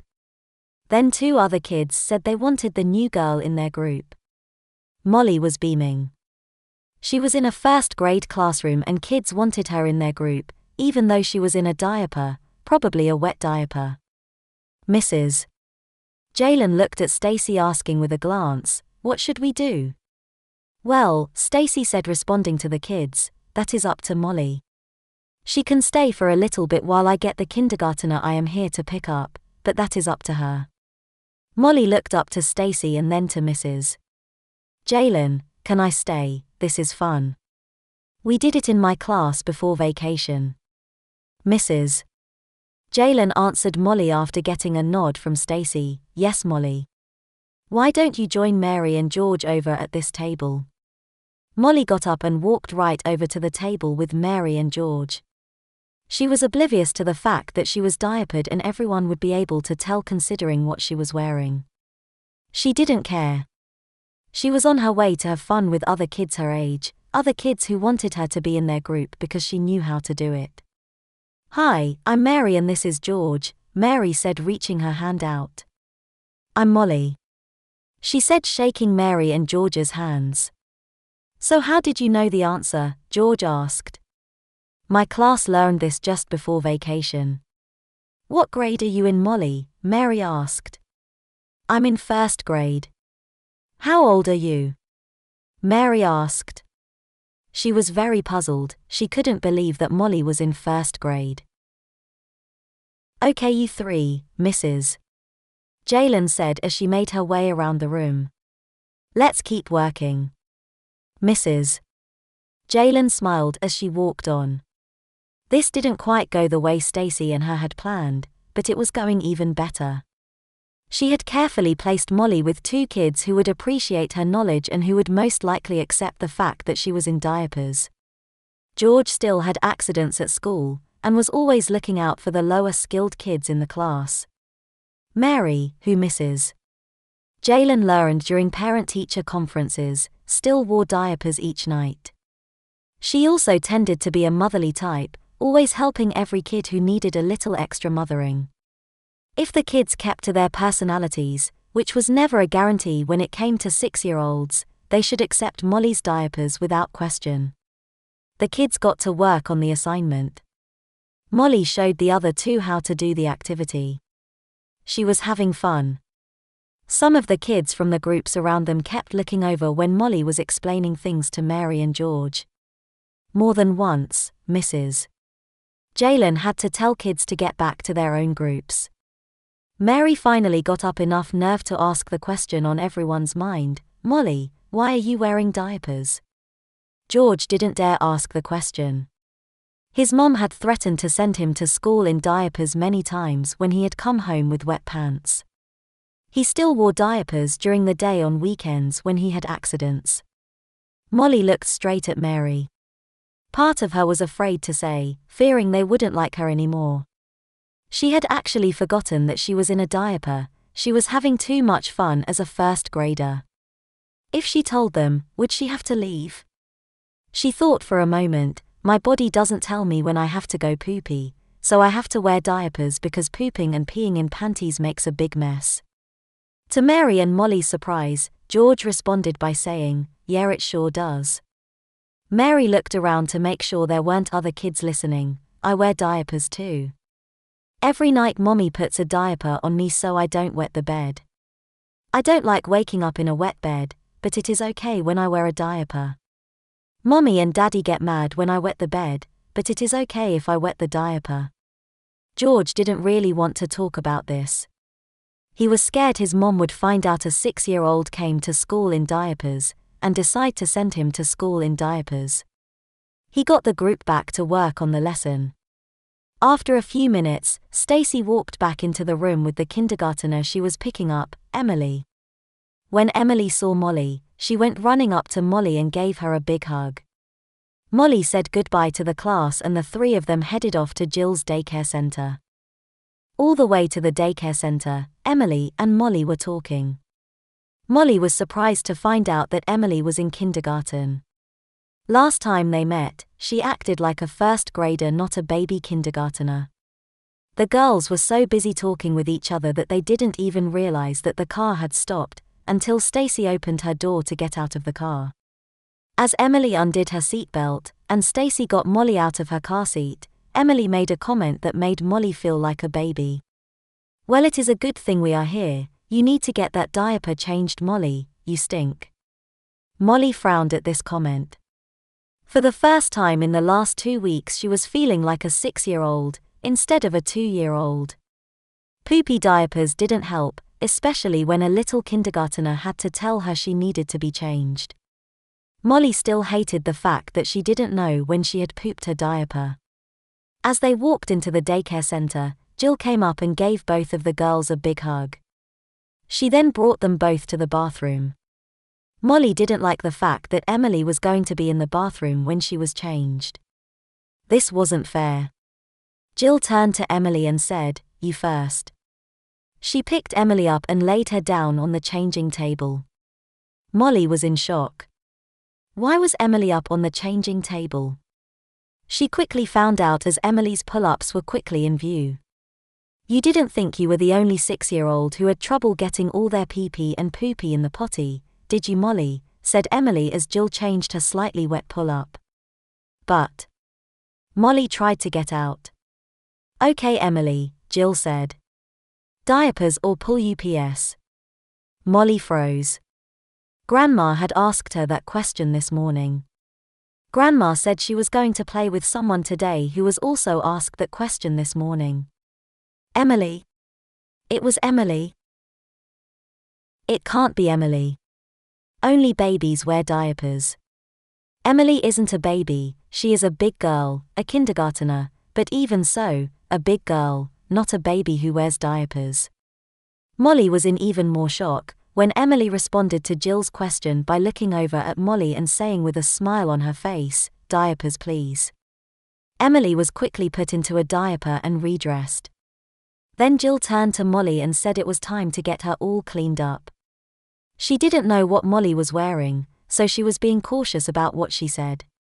She had intentionally changed Emily first, and was glad to see Emily choose diapers. She knew Emily would be in either a pull-up or diaper today, for regular panties were off limits the day after a daytime accident in panties, which Emily had yesterday. Emily almost never chose to wear diapers to kindergarten, but she has from time to time, even though it was not always her choice. Molly was still in shock from discovering Emily wore diapers, and did not respond to Jill's efforts to get her to interact. When she discovered Molly was wearing diapers, she changed her approach and talked to her like she did the little babies. She talked in a way where she didn't really expect her to respond verbally. Once she was changed into a clean diaper and redressed, Emily grabbed her hand and dragged Molly off to a corner of the playroom. The two girls talked and played for hours. Molly found out that Emily had never managed to go more than a few days in panties before being put back into pull UPS or diapers due to accidents. Molly told Emily about her issues. They talked about diapers, pull-ups, accidents, and school. They both talked about wanting to be a baby at times, and wanting to be a big kid at other times. Emily had never met a kid her age that also wore diapers. Emily explained to Molly that by Thanksgiving, she had decided to wear pull UPS to school almost every day. It was much better than wetting her pants at school. By now, most of the kids knew she wore pull UPS at school. Every now and then one of the kids says something, but most don't care. Occasionally she would wear panties to school, but she often had accidents when she did, like yesterday. Emily was quickly deciding that even if she was wearing panties at home, she wanted to wear pull UPS to school. Getting pull UPS or diapers changed at school was better than having to change clothes. Emily explained that most kids didn't even know when she went to get diapers or pull-ups changed, but kids did know when she had to change clothes when wearing just panties. Stacy and Jill just let the kids have their privacy. They kept the other kids busy in other areas of the daycare. The girls needed each other to help both of them deal with their issues. They needed a friend they could talk to about this. They needed a friend who would accept them with all their strengths and weaknesses. Emily may gain full control at any time or could have these issues for years. Molly, however, would have to deal with this for years. She would have to learn how to deal with diapers as a regular part of her life. She would have to learn to live with pooping her pants long after most children had gained full bladder and bowel control with no more accidents.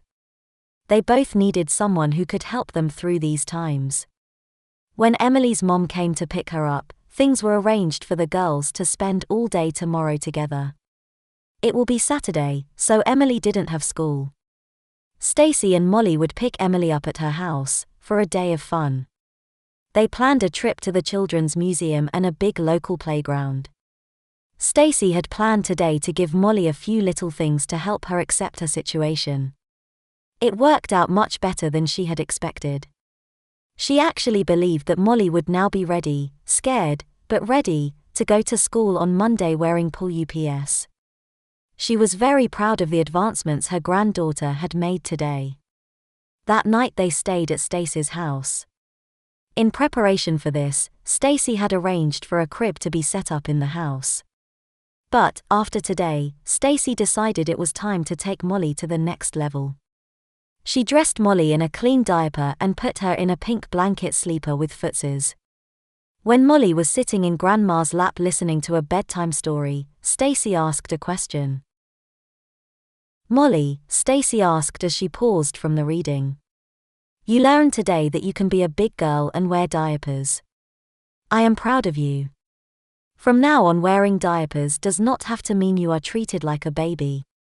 It will be up to you. It is easier to change poopy diapers than poopy pull-ups. If you want to be a big girl and wear diapers, that is okay. If you want to wear diapers and be a little girl, that is okay. You just have to let me or your mommy know which you want to be, a big girl or a little girl. You will have to decide, pull-ups or diapers. Today you decided to be a little girl, but you were a very big girl while at school today." Molly didn't say anything, just smiled at what Grandma was saying.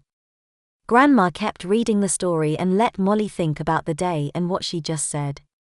At another break point in the story, Stacy asked another question. "You have to wear diapers to bed, but you do not have to sleep in a crib if you do not want to. You chose to be a little girl today, which would mean you sleep in a crib, but you were a big girl today, and big girls sleep in big girl beds. It is your choice, Molly, crib or big girl bed." Molly's deep dark secret was out.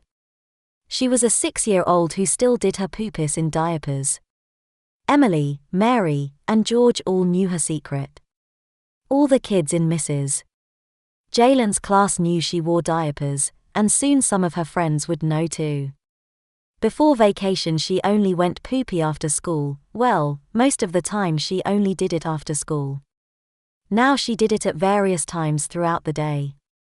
Before vacation she only wore diapers after school, but now she never knows when she will poop, causing the need for diapers all the time.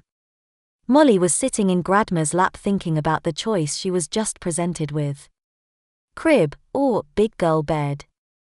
Molly couldn't believe she was actually thinking about this question. Molly had not used the toilet all day. She said she wanted to be a little girl today and she was. She had fun being a big girl in first grade today, but she wasn't ready to be a big girl in other places. Even in first grade she was wearing a wet diaper. If she was being a big girl, she would have been in a dry diaper. Molly shook her head no at this thought. No, that is not right. If she was a big girl, she would be in big girl panties like all the other girls in first grade.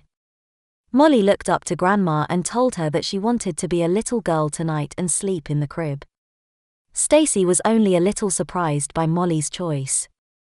Growing up is not easy, and this was a very busy and hard day for her. When she finished the story, she laid her down in the crib. She tucked Molly in, kissed her and Jose, her teddy bear, and lifted up the side of the crib. After turning out the light, she turned to look at her granddaughter who was slightly illuminated by the night light. Stacy smiled at her new granddaughter, grandbaby, as she slowly drifted off to sleep. They had one more day together before Mom and Dad return.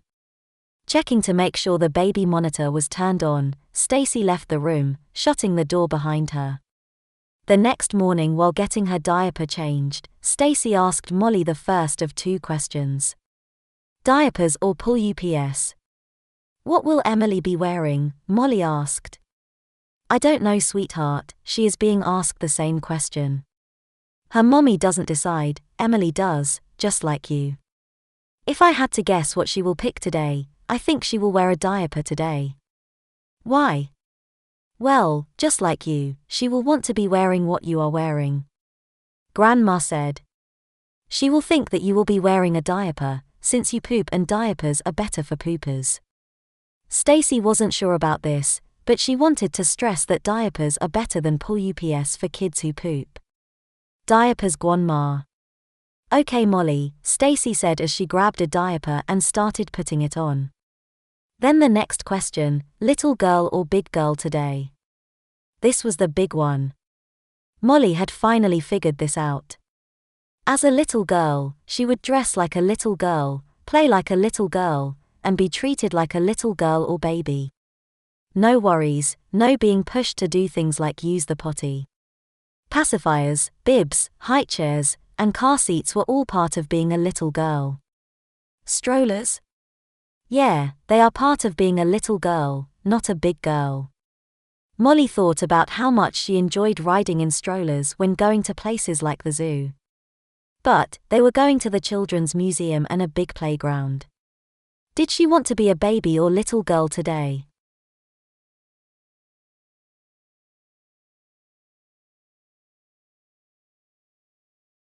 A big girl?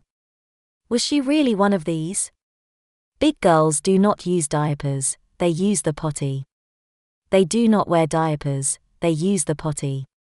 They do not like to sit in high chairs or strollers. They do not like playing with baby toys, and do not suck on pacifiers. They would not want to drink out of a baby bottle. Molly just could not figure out if she was a big girl. Grandma had said big girls can wear diapers, but Molly didn't really understand this. Big girls go potty by themselves, but in diapers, Molly needed help to go potty. Molly likes being carried around, riding in strollers or the seat of grocery carts. She even kind of liked high chairs, she didn't have to sit on her knees to be up to the table. Was she really a big girl? Could she be a big girl? Grandma, Molly hesitantly started to ask Grandma. Big girls don't wear diapers. Her tone was clear, this was a question, not a statement. Stacy smiled at the question. Molly was thinking. She was trying to balance out the need for diapers and her age. School on Monday was going to be tough, especially if she stayed in her little girl mode all weekend. Molly, let's try to be a big girl today while wearing a diaper. You were a big girl yesterday in the first grade classroom and you were in a diaper. You can do it. I will help and Emily will help. Molly wasn't sure about all of this, but if Grandma said so. Okay, big girl Grandma. To help you be a big girl who still wears a diaper, we will stop at the store and get some diapers you can pull up and down like panties, so it is easier to use the potty for your pee-pee. Stacy smiled at this as she grabbed some clothes appropriate for a 6-year-old. As Stacy carried Molly over to the bed, she thought about ways she could push big girl issues with the girls today, while showing them that wearing diapers were okay and doable as a 6-year-old.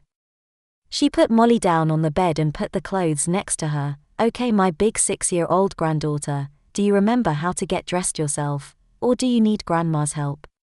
Molly smiled at her, knowing that even as a 6-year-old she could still talk her mommy into dressing her. Yeah, Grandma, she said, grabbing the pants and putting her arms into the leg holes. Oh, I see, Stacy said, approaching Molly with her fingers outstretched. I have a silly little granddaughter, Stacy said as she started tickling Molly. Ha, ha ha ha ha ha ha, ha, Molly started laughing. St. Stoop. Please, stop or I will wet my pants. Oh, but that isn't a problem since you are wearing a diaper. I can keep tickling you as long as I want. Look, she said, grabbing Jose, the teddy bear. Even Jose wants to see if tickling will make you go pee-pee in your diaper. Stop, ha, ha, ha, stop Jose, ha, ha, ha, I big girl today, ha, ha, ha, I know pee, ha, ha, ha, pee in diaper, ha, ha, ha. Well, I guess I can stop now, Stacy said as she noticed Molly's diaper was now indeed wet. And I guess I better change you into a dry diaper. And Jose, next time listen to Molly and don't tickle her when she is trying to keep her diaper dry. Stacy picked Molly back up and carried her back over to the changing table. Grandma, Molly said with a big smile on her face. Maybe Jose should go into timeout today for being a naughty little bear and tickling me till I wet my diaper. Maybe Jose should. Stacy said as she quickly got a new diaper on Molly. Stacy then lifted Molly down off the changing table and put her down on the floor. Tapping her diapered bottom, Stacy said, "You go get dressed, big girl, and I will go get breakfast ready." On the way out of the room, Stacy heard Molly talking to Hosei. Hosei, I wanted to be a big girl today and get all my pee-pee in the potty. Yeah, I want to wear panties, but my poo-pee doesn't just come out in the afternoon. Poo-pee goes in diapers, not panties. I don't know why I can't get it in the potty, but I can't. I have tried and tried, but I can't. You tickled me because you were confused because of the diaper. Well, Grandma said big girls can wear diapers and get their pee-pee in the potty. Grandma even says she will get special diapers, so I can go potty without grown-up help. Yeah, I will still need Grandma or Mommy to change my diaper if I go poo-pee or pee-pee in them. I don't know what the special diapers look like, Hosei, she didn't buy them yet. You want to be a baby bear today when I am being a big girl. Okay, let me put a diaper on you. Stacy was listening to all of this over the baby monitor as she got breakfast ready. Once breakfast was almost ready, she yelled out, Molly? Are you dressed yet? No, Grandma, I can't get the diaper on Hosei. Stacy went back and helped Hosei get diapered with a diaper that was almost as big as the bear was. Molly was happy, however, so once Hosei was diapered, Molly was sent to get dressed and Stacy went back to the kitchen. Hosei ate in the high chair this morning, while Molly ate at the table. The morning went quickly and soon all three of them were off to pick up Emily. First stop, however, was to pick up some new diapers, the ones that can be pulled up and down like panties. After buying the diapers, Stacy brought Molly to the bathroom to change her. She was wet and a little poopy. She put the diaper on with Molly laying down, but once she put Molly back on the floor, she had Molly pull the diaper down and back up. They had to adjust the tabs a little, since originally Stacy had made them too tight to pull down. Stacy was still confident that these gave a lot more protection than pull ups, and much tighter on her. She just hoped the Velcro grip closure could stand up to the playing of a 6-year-old. Molly and Emily had a great day together. They had a ton of fun at the Children's Museum and then off to a local burger joint for lunch. Stacy noticed that Molly didn't once go to the potty on her own initiative. When Emily said she needed to go potty, Molly always said she needed to go too. She always got at least a little bit of pee-pee in the potty, but the diapers were dry only once. Emily, however, only needed to be changed once. When Molly got upset at having wet diapers again, Stacy told her it was okay because she was in a diaper. But I want to be a big girl, not a baby. Emily responded before Stacy could, Molly, that is the nice thing about being in diapers. Grown-ups do not get upset when a diaper is wet or messy, only when pull-ups or panties are wet and messy. Stacy also explained that it is okay for big girls who still wear diapers to go pee-pee and poo-pee in the diaper. She also pointed out that babies in diapers don't use the potty like she has been doing all morning. This made Molly smile. After lunch, they headed off to the big playground. When they got there, Molly asked to go potty. She made it to the bathroom and with the help of Stacy, she got on the potty just in time, keeping the diaper dry. When she was done, Stacy helped her get the diapers back on and gave her a sticker for knowing she had to go potty and keeping the diaper dry. Molly displayed the sticker with pride on her shirt. In the afternoon, Emily and Molly had the same track record for going potty. They both needed to be changed once due to peeing their diapers. Molly did need to be changed one more time because they were poopy, but Stacy told her that one didn't count. By the time they dropped Emily back at her house, both girls had a collection of stickers on their shirts. Molly fell asleep in the car shortly after dropping Emily off. Since it was a 2-hour drive back to Molly's house, Stacy didn't mind. Molly didn't wake up when Stacy carried her into the house and changed her diaper. She was dressed for bed and put down in her crib without stirring. Stacy sat in the room and just watched her granddaughter for a while before leaving the room. This was their last evening together. She loved her new granddaughter, and knew Molly would work through her issues and be a stronger girl. It was not going to be easy for Molly or her parents. Stacy wondered how Marcus, her son, would handle the demands of being a daddy, and dealing with the emotional struggles everyone goes through with a child who has special needs. The next morning Molly chose diapers again, and being a big girl. Stacy thought this was great, but wondered how much she would really use the potty with all the excitement of the day. After a quick breakfast, Molly enjoyed Mommy and Marcus, Daddy's, return. After lunch, Molly went out in the backyard to play and the grown-ups could finally talk. There had been various discussions throughout the last 2 weeks over the telephone, but Janice, Molly's mom, was a little surprised by seeing a baby's crib, the high chair, and baby toys around the house.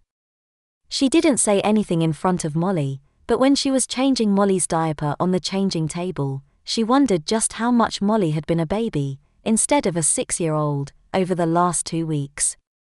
"Stacy," Janice asked, "why is there all this baby stuff around here?" Stacy paused for the two of them to process what she had said before continuing. "When I started this process, I assumed we were dealing either with the big kid versus little kid issue or emotional stresses. Either one is usually easy to deal with. You give logical consequences for a child's actions. In this case, a logical consequence for a child who does not use the toilet is diapers. If she wanted to be a little kid or had emotional stresses, treating her like a baby or real little kid would take the emotional stresses away and give her what she wanted. The funny thing about getting what you want, you quickly find out that it is not what you want. It usually takes no more than 3 days of treating them like a baby for them to decide they want to be a big kid." Janice and Marcus were sitting on the couch cuddled together. This was all making sense, but a little weird. Molly never would have wanted to spend more than a minute as a baby. Would she? Molly quickly took to being a baby, Stacy continued. "It took her much longer to decide she wanted to be a big girl than I had expected." "If she wanted to be a big girl," Janice asked, "why are all the baby things still all over the house?" Janice didn't like the approach that was used, but she had given Stacy freedom to do whatever it took to get Molly trained. "Well, when Molly started to grow up again," Stacy replied, "I found out she wasn't toilet trained due to physical reasons." Well, from my experience, these kids have all 3 factors. They may or may not gain the control, but they will have to deal with control issues for years. They need to change the view that only babies wear diapers and pull-ups. They will struggle with the question, from time to time, of whether they are really a big kid or just a baby who can't get their pee-pee and poopy in the potty. Stacy stopped. She noticed a tear on Janice's face. Marcus gave her a big hug, while Stacy waited for a cue from them on whether to continue or not. It was a few minutes before Janice said something, "My poor little baby." A few minutes later she continued, "The doctor. When I talked with the doctor, Molly will." The doctor said. Marcus took the lead, "Mom, when we talked with the doctor, Janice had the impression that Molly could be trained. It would take some work, but she could regain her control." "Did you ask the doctor how long this would take?" Marcus and Janice looked at each other with quizzical looks. They hadn't. "Did the doctor tell you she would definitely gain complete control?" Marcus and Janice again looked at each other with quizzical looks, looking to the other hoping they had heard something the other had missed. "The process is going to be very hard for Molly. She has to want to do the process and believe she will be loved even if it does not work. Molly will be struggling with something she knows babies can do easily, yet she can't do at all. Just imagine what she will be struggling with emotionally. She needs a strong base and a belief that she is a 6-year-old, even when she has a poopy diaper on." The 3 of them talked for a while till Molly came back in. They quickly decided they couldn't really talk unless Molly was busy. "Molly," her mom asked, "why don't we call Flora and see if she can come over and play?" Molly loved this idea. She hadn't seen her best friend for 2 weeks. Everything was arranged and Flora was on her way over before Molly realized she was in a diaper, and would be in one while Flora was there. Flora was Molly's best friend. She knew Molly had worn pull-ups for a period in kindergarten. Flora wore diapers at night and knew Molly did too. But what would Flora think about her now that she was wearing diapers all the time? Would she still be her friend? Molly didn't have to wait long to find out the answers to her questions. As the doorbell rang, she struggled between her desire to run and see Flora and a fear telling her to run and hide. Molly's mom opened the door and welcomed Flora Indiana. She waved to Flora's mom, who was still in the car. "Hi Flora, why don't you and Molly go play in the backyard?" Janice said as she shut the door. Flora smiled and quickly headed for the backyard, grabbing Molly's hand on the way. She didn't notice the high chair in the kitchen as they passed it, heading out the back door. Molly was reserved and passive for a while, but soon she was playing just like any other 6-year-old. It didn't take long for Flora to start asking questions. "So where were you last week? I missed you at school." "I missed school." "Yeah, we had school last week, but you weren't there." "Where were you?" Molly looked at Flora with a puzzled look. She didn't know she had missed a week of school. "I was with my new grandma." Maybe she didn't know we had school. "Well, what did you do?" "I played here and went to her house." Molly thought about Emily, but wasn't sure if she should tell Flora about Emily. She then remembered she was wearing a diaper and quickly wanted to switch topics. Molly went off to the swings and the conversation ended. It wasn't long before Molly realized she had to pee. She thought about just going in the diaper and then looked over at Flora and decided to head for the bathroom. "Gotta go potty," Molly declared as she headed for the house. Flora didn't think anything of it as she continued to play. Running into the living room where the adults were still talking about Molly's issues, she stopped just inside the living room and loudly said, "I gotta go potty." Janice turned to her daughter with a puzzled look. "Well then go, sweetie." Stacy quickly got up to help her granddaughter go potty. Molly stood in place till Grandma reached her and rushed her down the hall to the bathroom.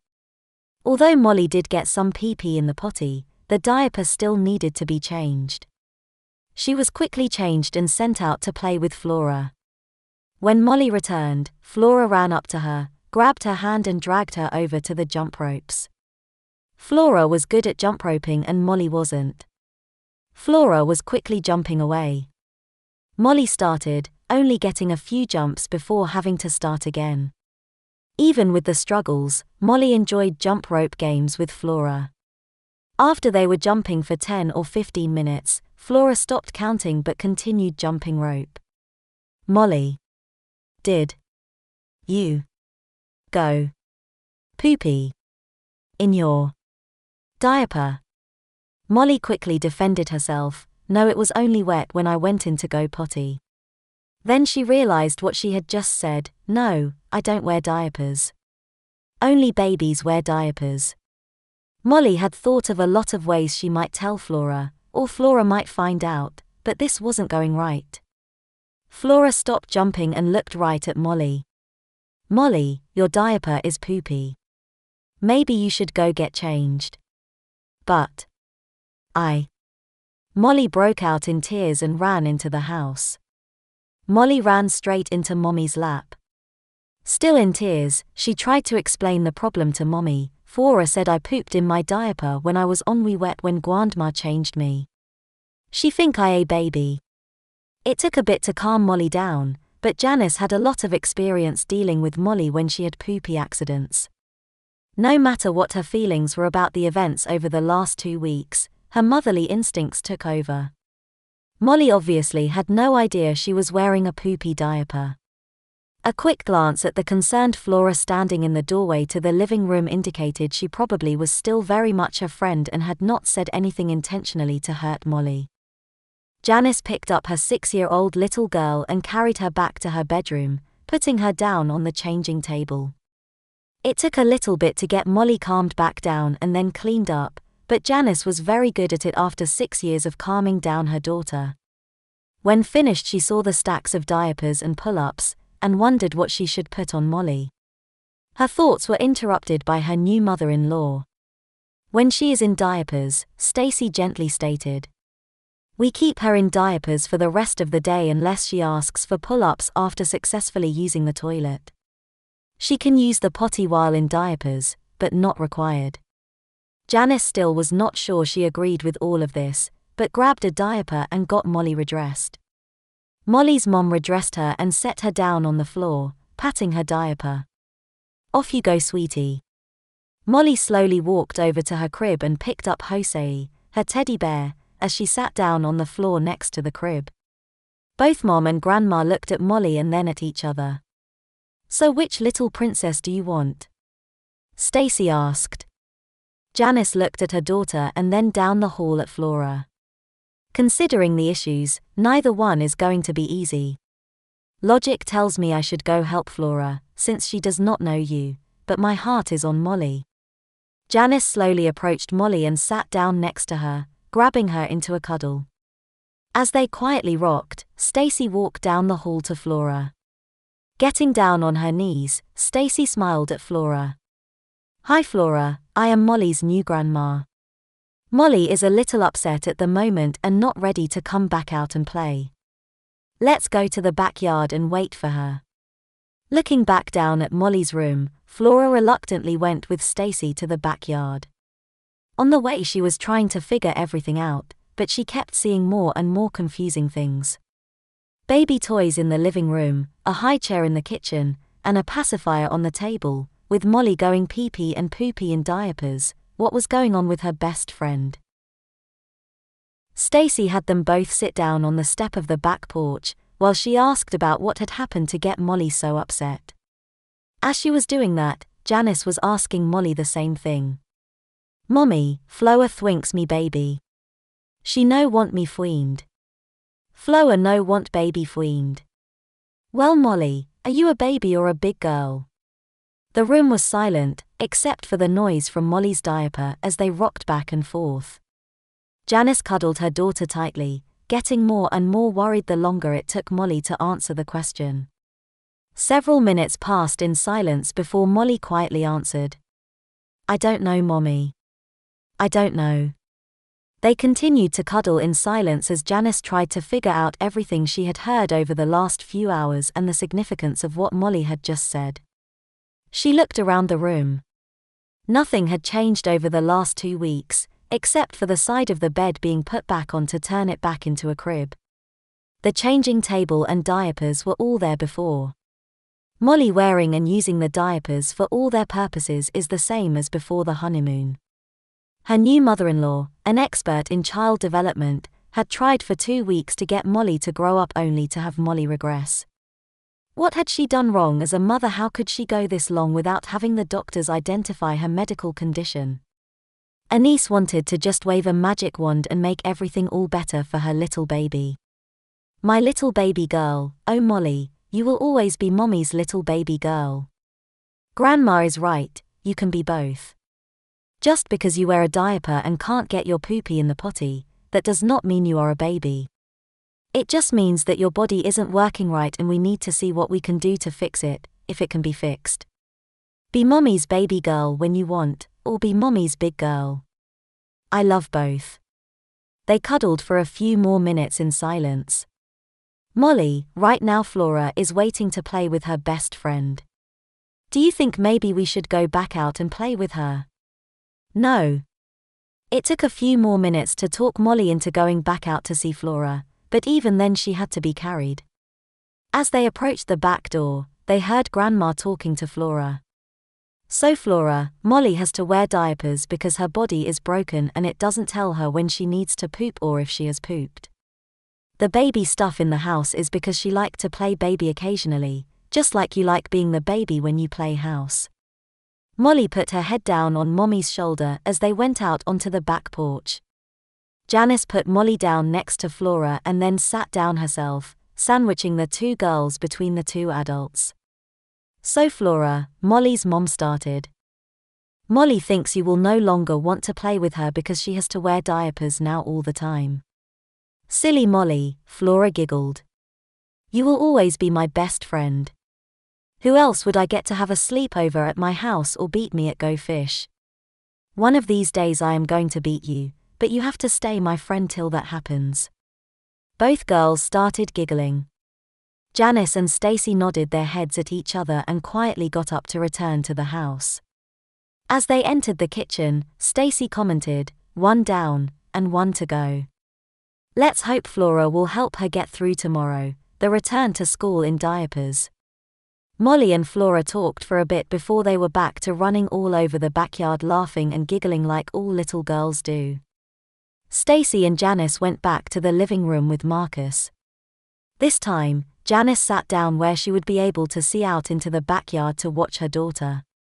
They all sat for a while in silence.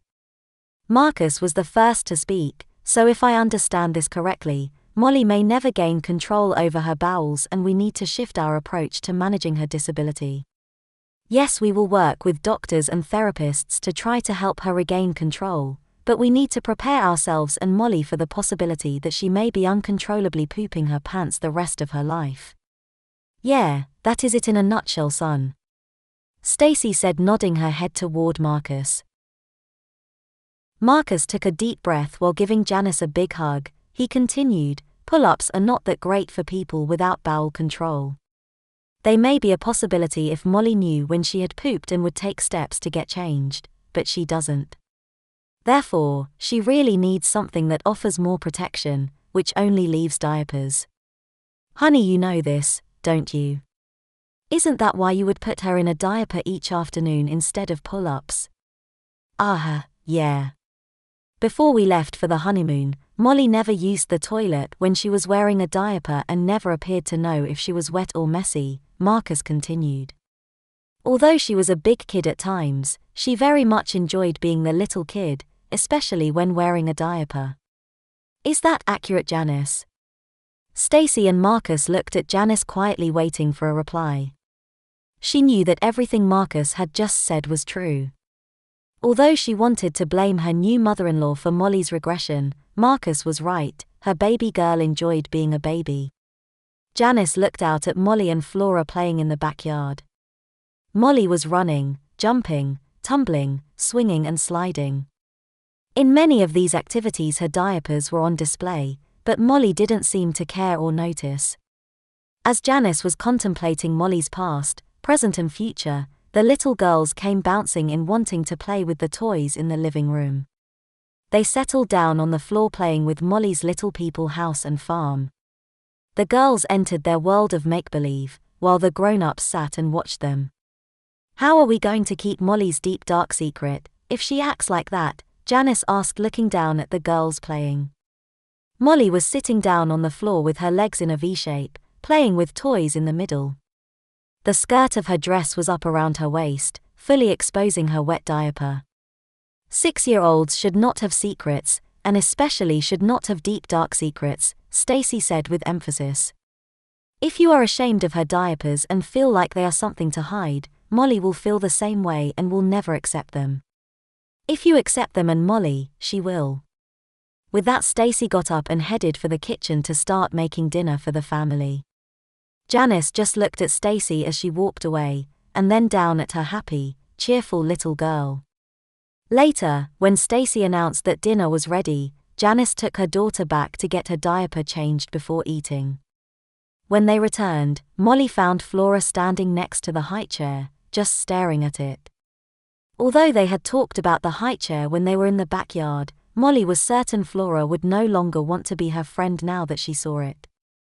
"So little ones, I have some yummy SpaghettiOs for the two of you," Grandma interrupted everyone's thoughts. Molly looked at Grandma, who winked at her. This took her out of her worries and made her think real quick. Then Grandma smiled and nodded her head toward Flora and the high chair. "So is one of the little princesses going to be sitting in the high chair, or both at the table?" Grandma asked. "It looks like Flora wants the high chair tonight, Molly. Do you think you could be a big girl while Flora borrows your high chair?" "Can I eat in the high chair?" Flora asked without thinking.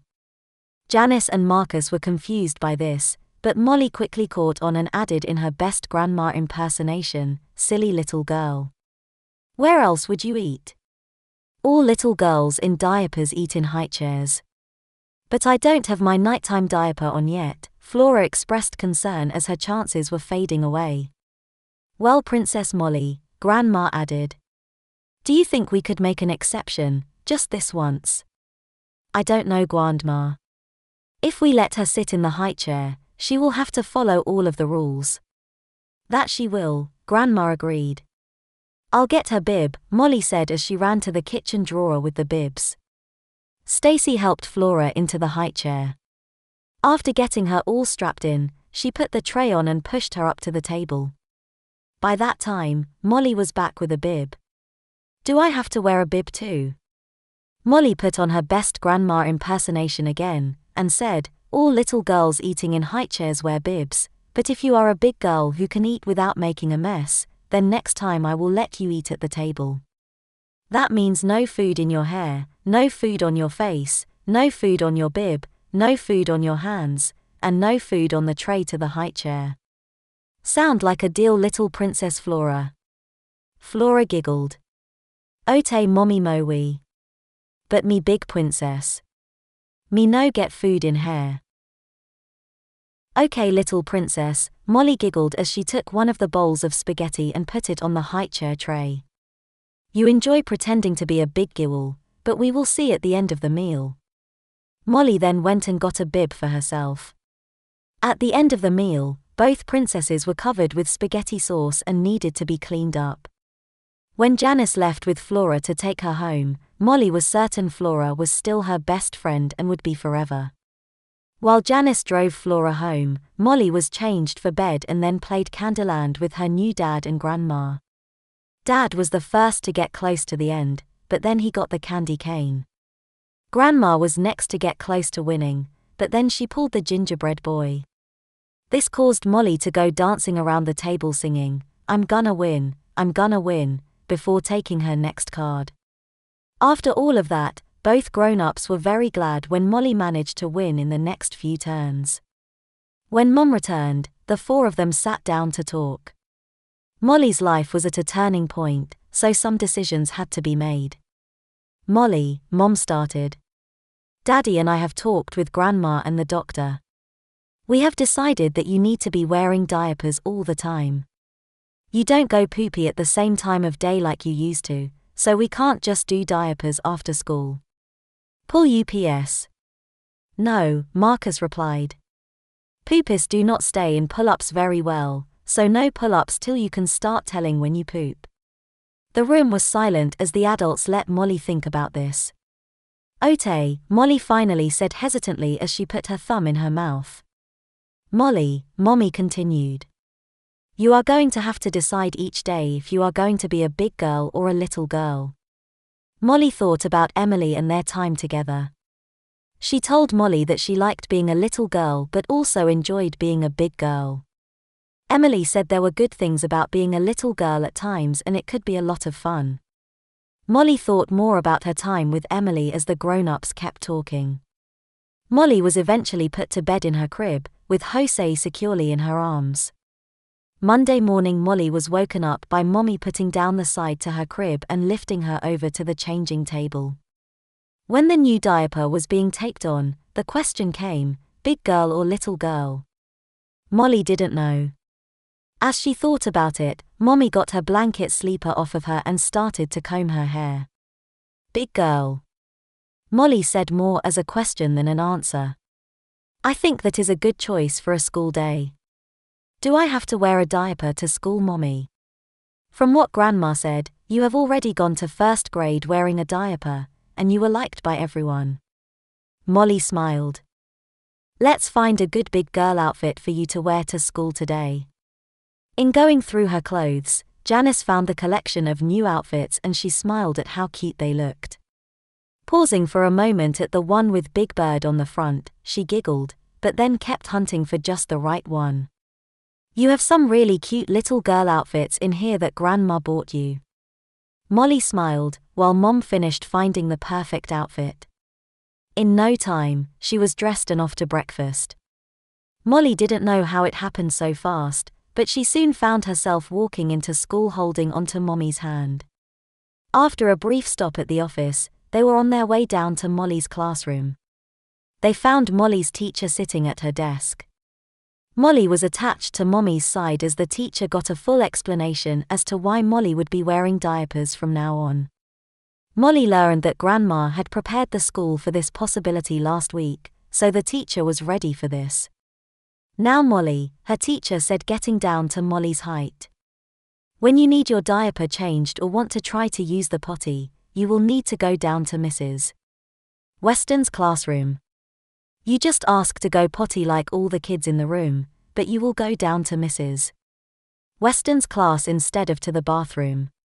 Molly's teacher explained that the school does not have a regular nurse, but one of the teachers, Mrs. Weston, had kids in her room still in diapers or being potty trained. The principal had decided it would be best if Mrs. Weston helped Molly with her toileting issues. Molly's teacher also told Molly about a secret code the two of them could use. If one of them pulled on their ear, it meant Molly needed to go down to Mrs. Weston's room to get changed. The three of them headed down to meet Mrs. Weston before the other kids arrived. Molly had heard of Mrs. Weston and knew where her room was, but had never been in her room before. Stephen went to her room each day during reading and math time, to learn his ABCs and numbers since he didn't know those yet. On the walk down to Mrs. Weston's room, Molly could not get one thought out of her head. Her teacher said Mrs. Weston had kids in her room that were still in diapers. Stephen didn't wear diapers, did he? Were there really other kids in the school who wore diapers? Mrs. Weston was nice, and showed Molly the bathroom in her room that had a changing table and a toilet in it. She took the diaper supplies Molly's mom brought and put them on a shelf under the changing table. She then wrote Molly's name on a tag under the shelf. Molly noticed diapers above another name and girl pull-ups above a third name. Mrs. Weston reassured Molly that she could come down at any time to get her diaper changed or for help to use the potty. She also restated something Mommy and Grandma had said: only grown-ups are allowed to take diapers off.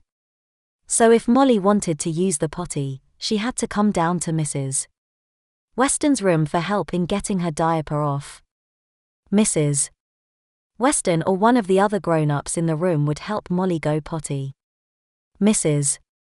Weston also told Molly she needed to come down to her room after lunch recess to get her diaper checked and then again before getting on the bus. Molly's teacher told her that she would remind Molly to go down at these times. The conversation was ended when the bell rang. Molly and her teacher headed down to class, but Mrs. Weston and Molly's mom talked some more. Molly was in her seat looking at a book when the other kids started to come in.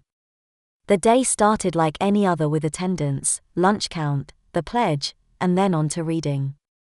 When Molly's teacher told everyone to get out their reading books, Stephen got up and left the room. Molly knew he was going down to Mrs. Weston's room. Now she would be doing that too.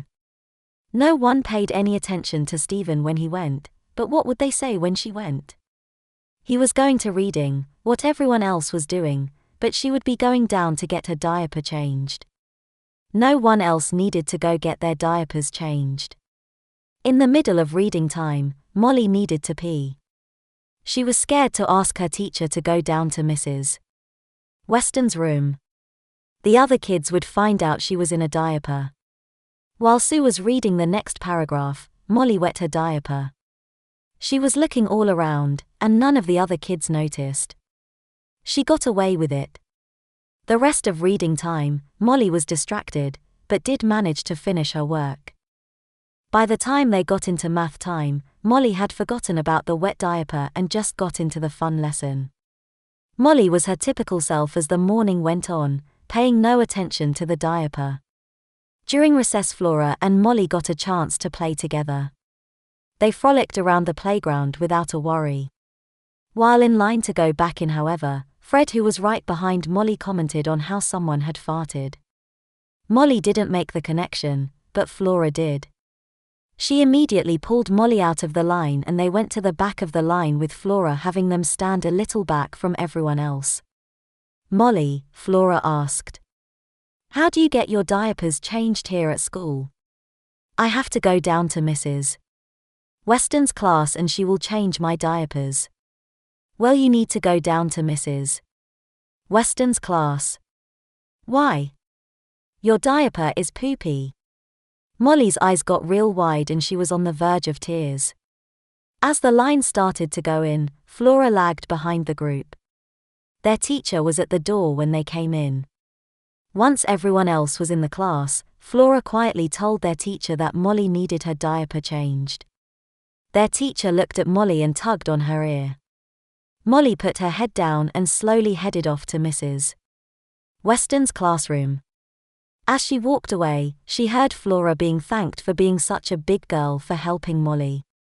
Molly slowly made her way down the hall thinking about what their teacher said. Flora was a big girl for helping little baby Molly who didn't even know when she had a poopy diaper.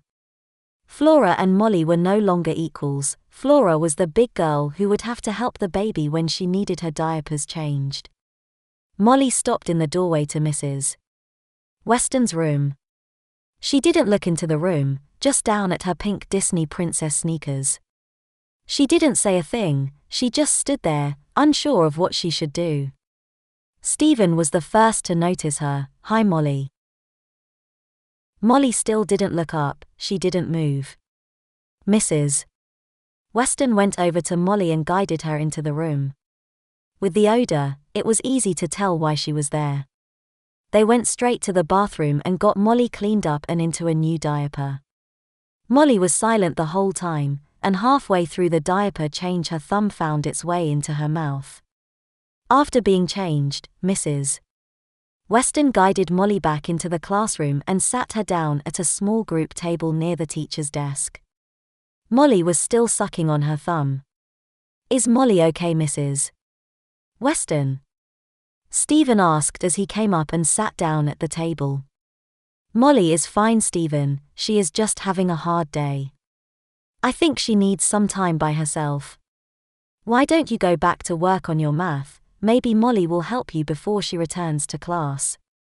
Stephen went back to his desk. Mrs. Weston turned to Molly and rubbed her back. After several minutes, Molly finally took her thumb out of her mouth and looked at Mrs. Weston. I'm not a big girl anymore, am I? Mrs.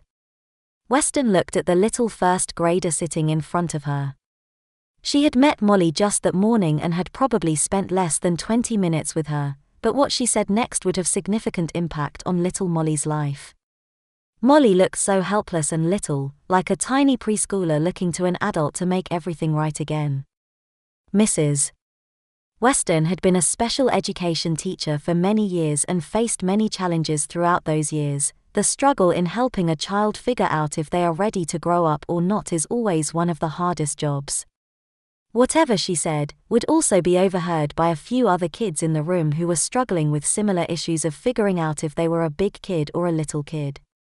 There were a few points that could not be ignored, however. Mrs. Weston had just changed Molly's very wet and messy diaper. From what she had been told, Molly rarely, if ever, knew when she was messy. She may need diapers or some type of protection or medical device the rest of her life to deal with this issue. During the diaper change, Molly was sucking her thumb and returned to the classroom still sucking on it. Was Molly a big girl? Mrs. Weston knew that it all depended on how you look at it. It also depended on whether or not Molly wanted to be one. Mrs. Weston looked around the room and saw everyone working, even though she knew they were all listening. Molly, she started. You are a big first grader. Needing diapers does not change that. She thinks she's a baby because she wears diapers.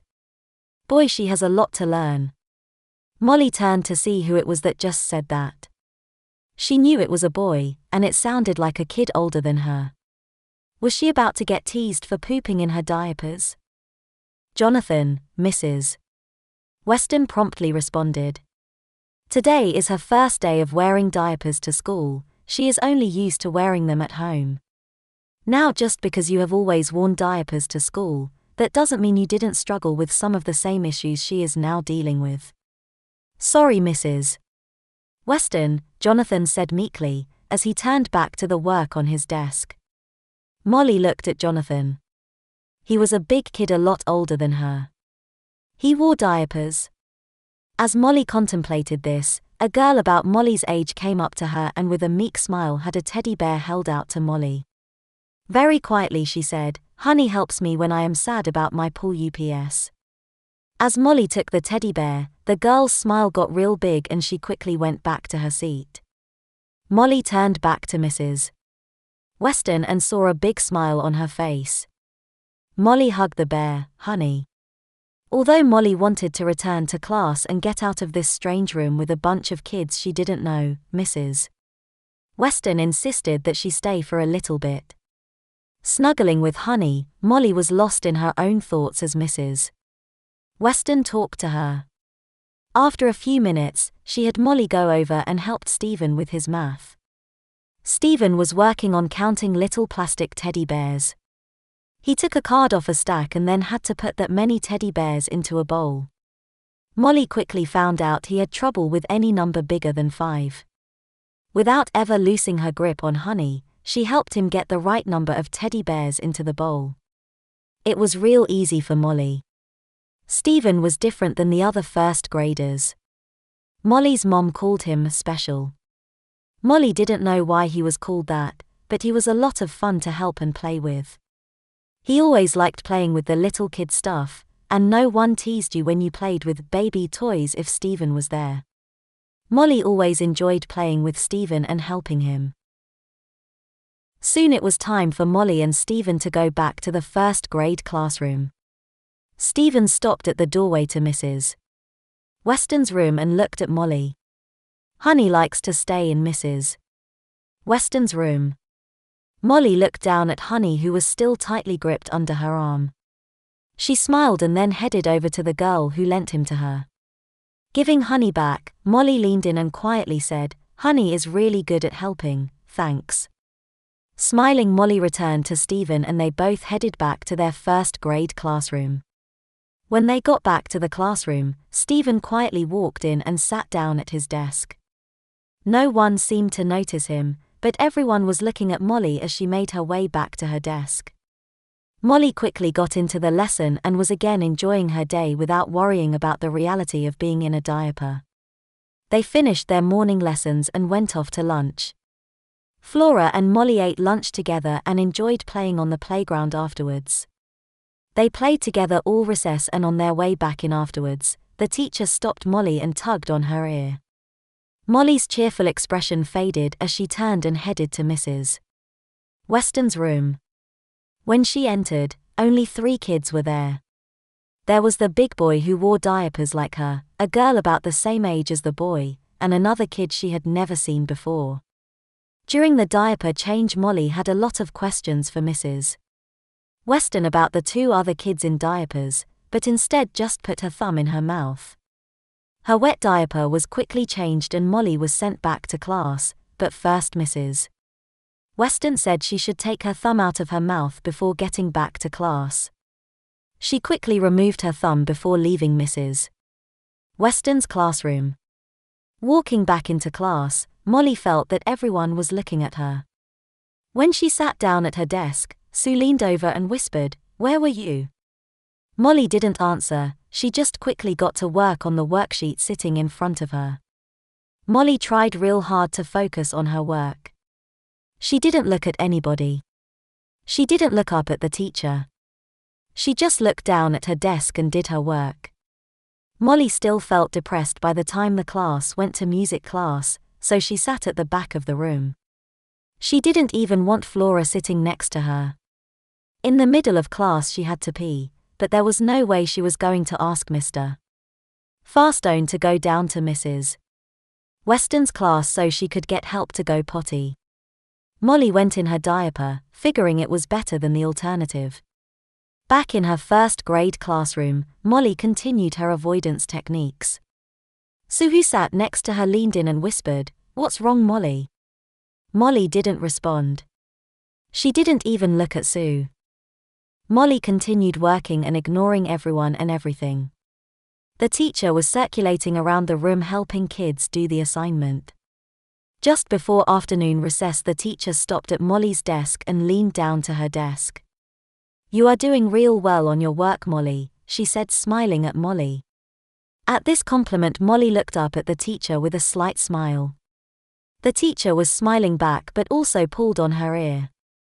Molly's smile immediately disappeared. She quietly got up and started out of the room. On the way out, she heard one of the kids ask her where she was going. She didn't look at the kid and definitely didn't answer. To her horror, however, as she turned the corner out of the room, she heard Stephen answer the question. She is going to get her diaper changed.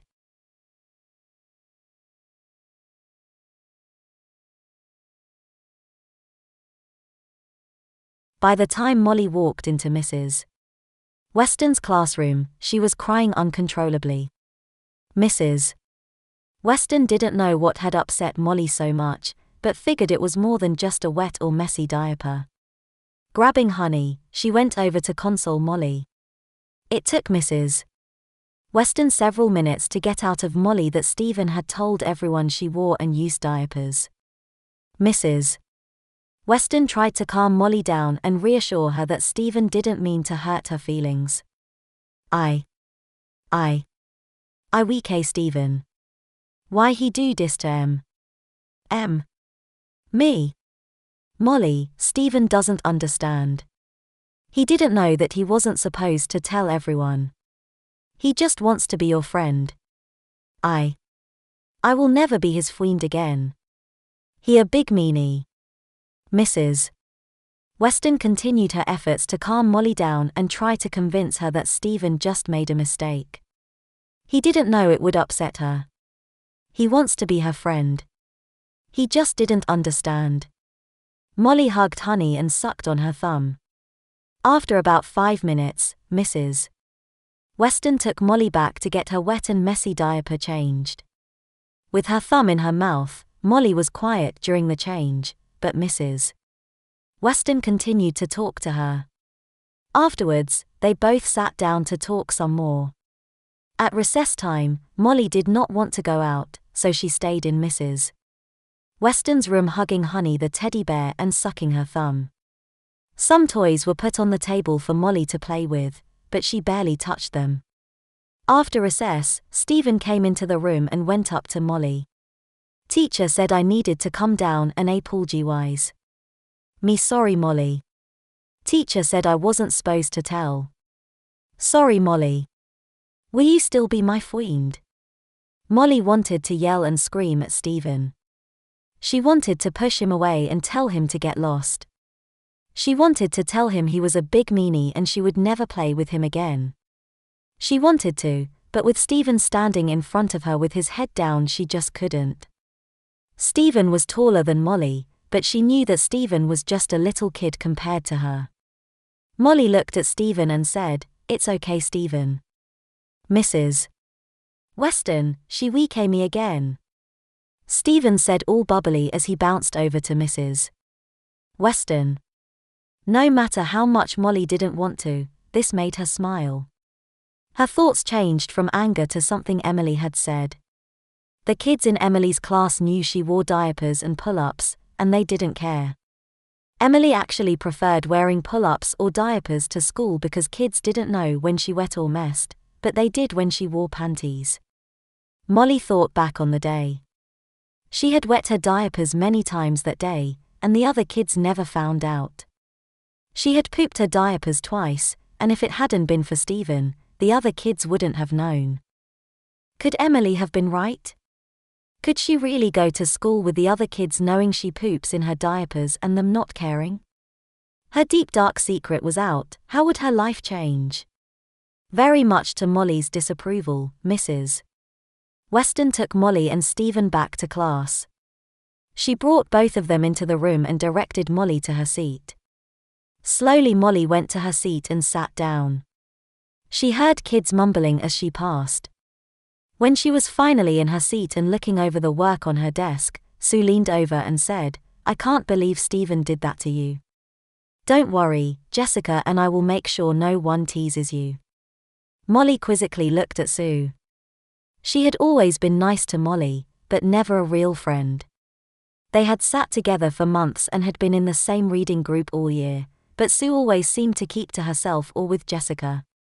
She rarely played with anyone else at recess other than Jessica.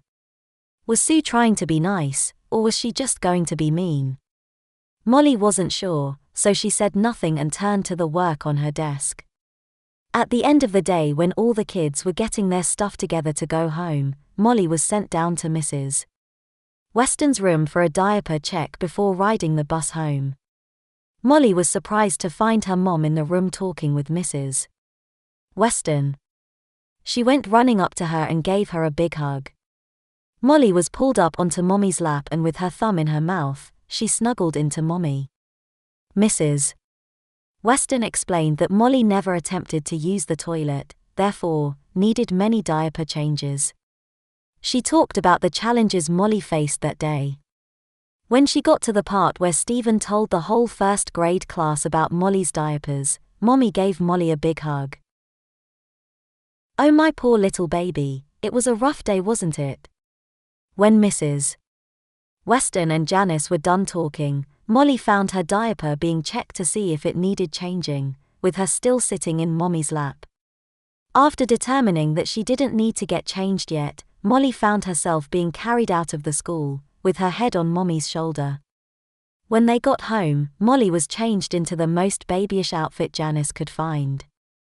Molly didn't say anything during this process, or while she was placed into her high chair. Mommy put some goldfish crackers on the tray while she went to get something for Molly to drink. Quickly Mommy returned with a sippy cup in one and a bottle in the other, giving Molly a choice. Molly looked at Mommy, the choices, and then back at Mommy. It is okay, princess. You had a hard day being a big girl at school. No more pressure today. I will take care of everything for the rest of the day. You just have to decide one thing. Are you going to be Mommy's little girl or my baby girl? Molly looked again at her two choices and then back up at Mommy. It is okay, Molly. It is your choice. If you choose the bottle, I will treat you like a baby for the rest of the day. If you choose the sippy cup, you will just be my little princess. Molly slowly reached for the baby bottle. Looking up to Mommy, she saw a smile as she took the bottle and started to drink the milk. Molly was the baby for the rest of the day. She played with the baby toys and Mommy did everything without Molly having to worry about anything. Mommy even got down on the floor and played with Molly. She did find she couldn't play with certain toys, because Mommy said they were not safe for babies to play with. Molly didn't really mind, since she was enjoying her baby play too much. Over the next several days, Molly found her life had changed. Her deep dark secret was out. At school she was still a first grader, just one who wore diapers. She actually had two new friends, Sue and Jessica. Molly found out that Sue still had a lot of potty accidents and wore diapers to bed every night and sometimes during the day. Jessica knew this, and on the rare occasion when Sue had an accident at school, Jessica would help her so the other kids wouldn't find out. At recess, it became the four of them, Molly, Flora, Jessica, and Sue. They all learned the secret code, and would tug on their ear when they thought Molly needed her diapers changed. With Sue sitting next to her in class, she was Molly's best resource for figuring out when she needed a change. The other kids all knew she was wearing diapers, but no one said anything to Molly. Jessica said she threatened to beat Billy up after she heard him say something about Molly's diapers, but Molly never heard anyone say anything. Molly also got to know Jonathan and Ali in Mrs. Weston's class. Jonathan was a fourth grader who had to wear diapers all the time, having no bladder or bowel control. He let Molly know that if anyone gave her a hard time about her diapers, he would get them to stop. Ali was a kindergartner who was learning how to use the potty. She was like Stephen, still learning stuff like colors, letters, and numbers. Molly found that she could occasionally talk Mrs. Weston into staying in the room for a little bit, to help Stephen and Ali. Molly almost never used the toilet at school, but Mrs. Weston didn't give her a hard time about it. She just told Molly that when she was ready, she could. Mrs. Weston was so nice and always made Molly feel special. She also never complained when Molly sucked on her thumb during a diaper change. At home, Molly often chose to be a little girl and occasionally a baby after school. She liked it, especially when school was hard that day. Mommy and Marcus were always so loving when she was a baby or little girl. On the days she had to go to daycare, nothing really changed, since she wore diapers to daycare before Mommy's wedding. Molly had her new life, now she just had to find her place in it. She was finding that she had a lot of support to help her find her way. Things were settling down in her life, and Thursday after school while getting her diaper changed, she was reminded just how much things had not changed. Molly, spell this. T-H-I-S.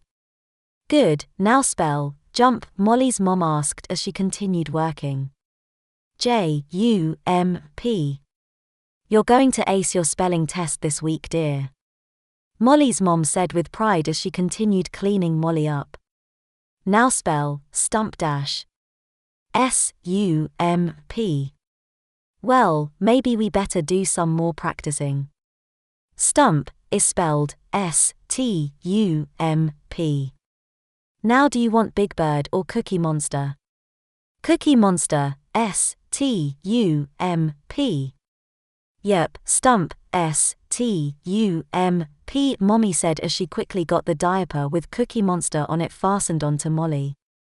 Okay, that is enough practice for now. I have to go get dinner ready. Molly was picked up, given a hug, and put down on the floor. Mom straightened out Molly's dress before the 6, almost 7-year-old, went running off to play.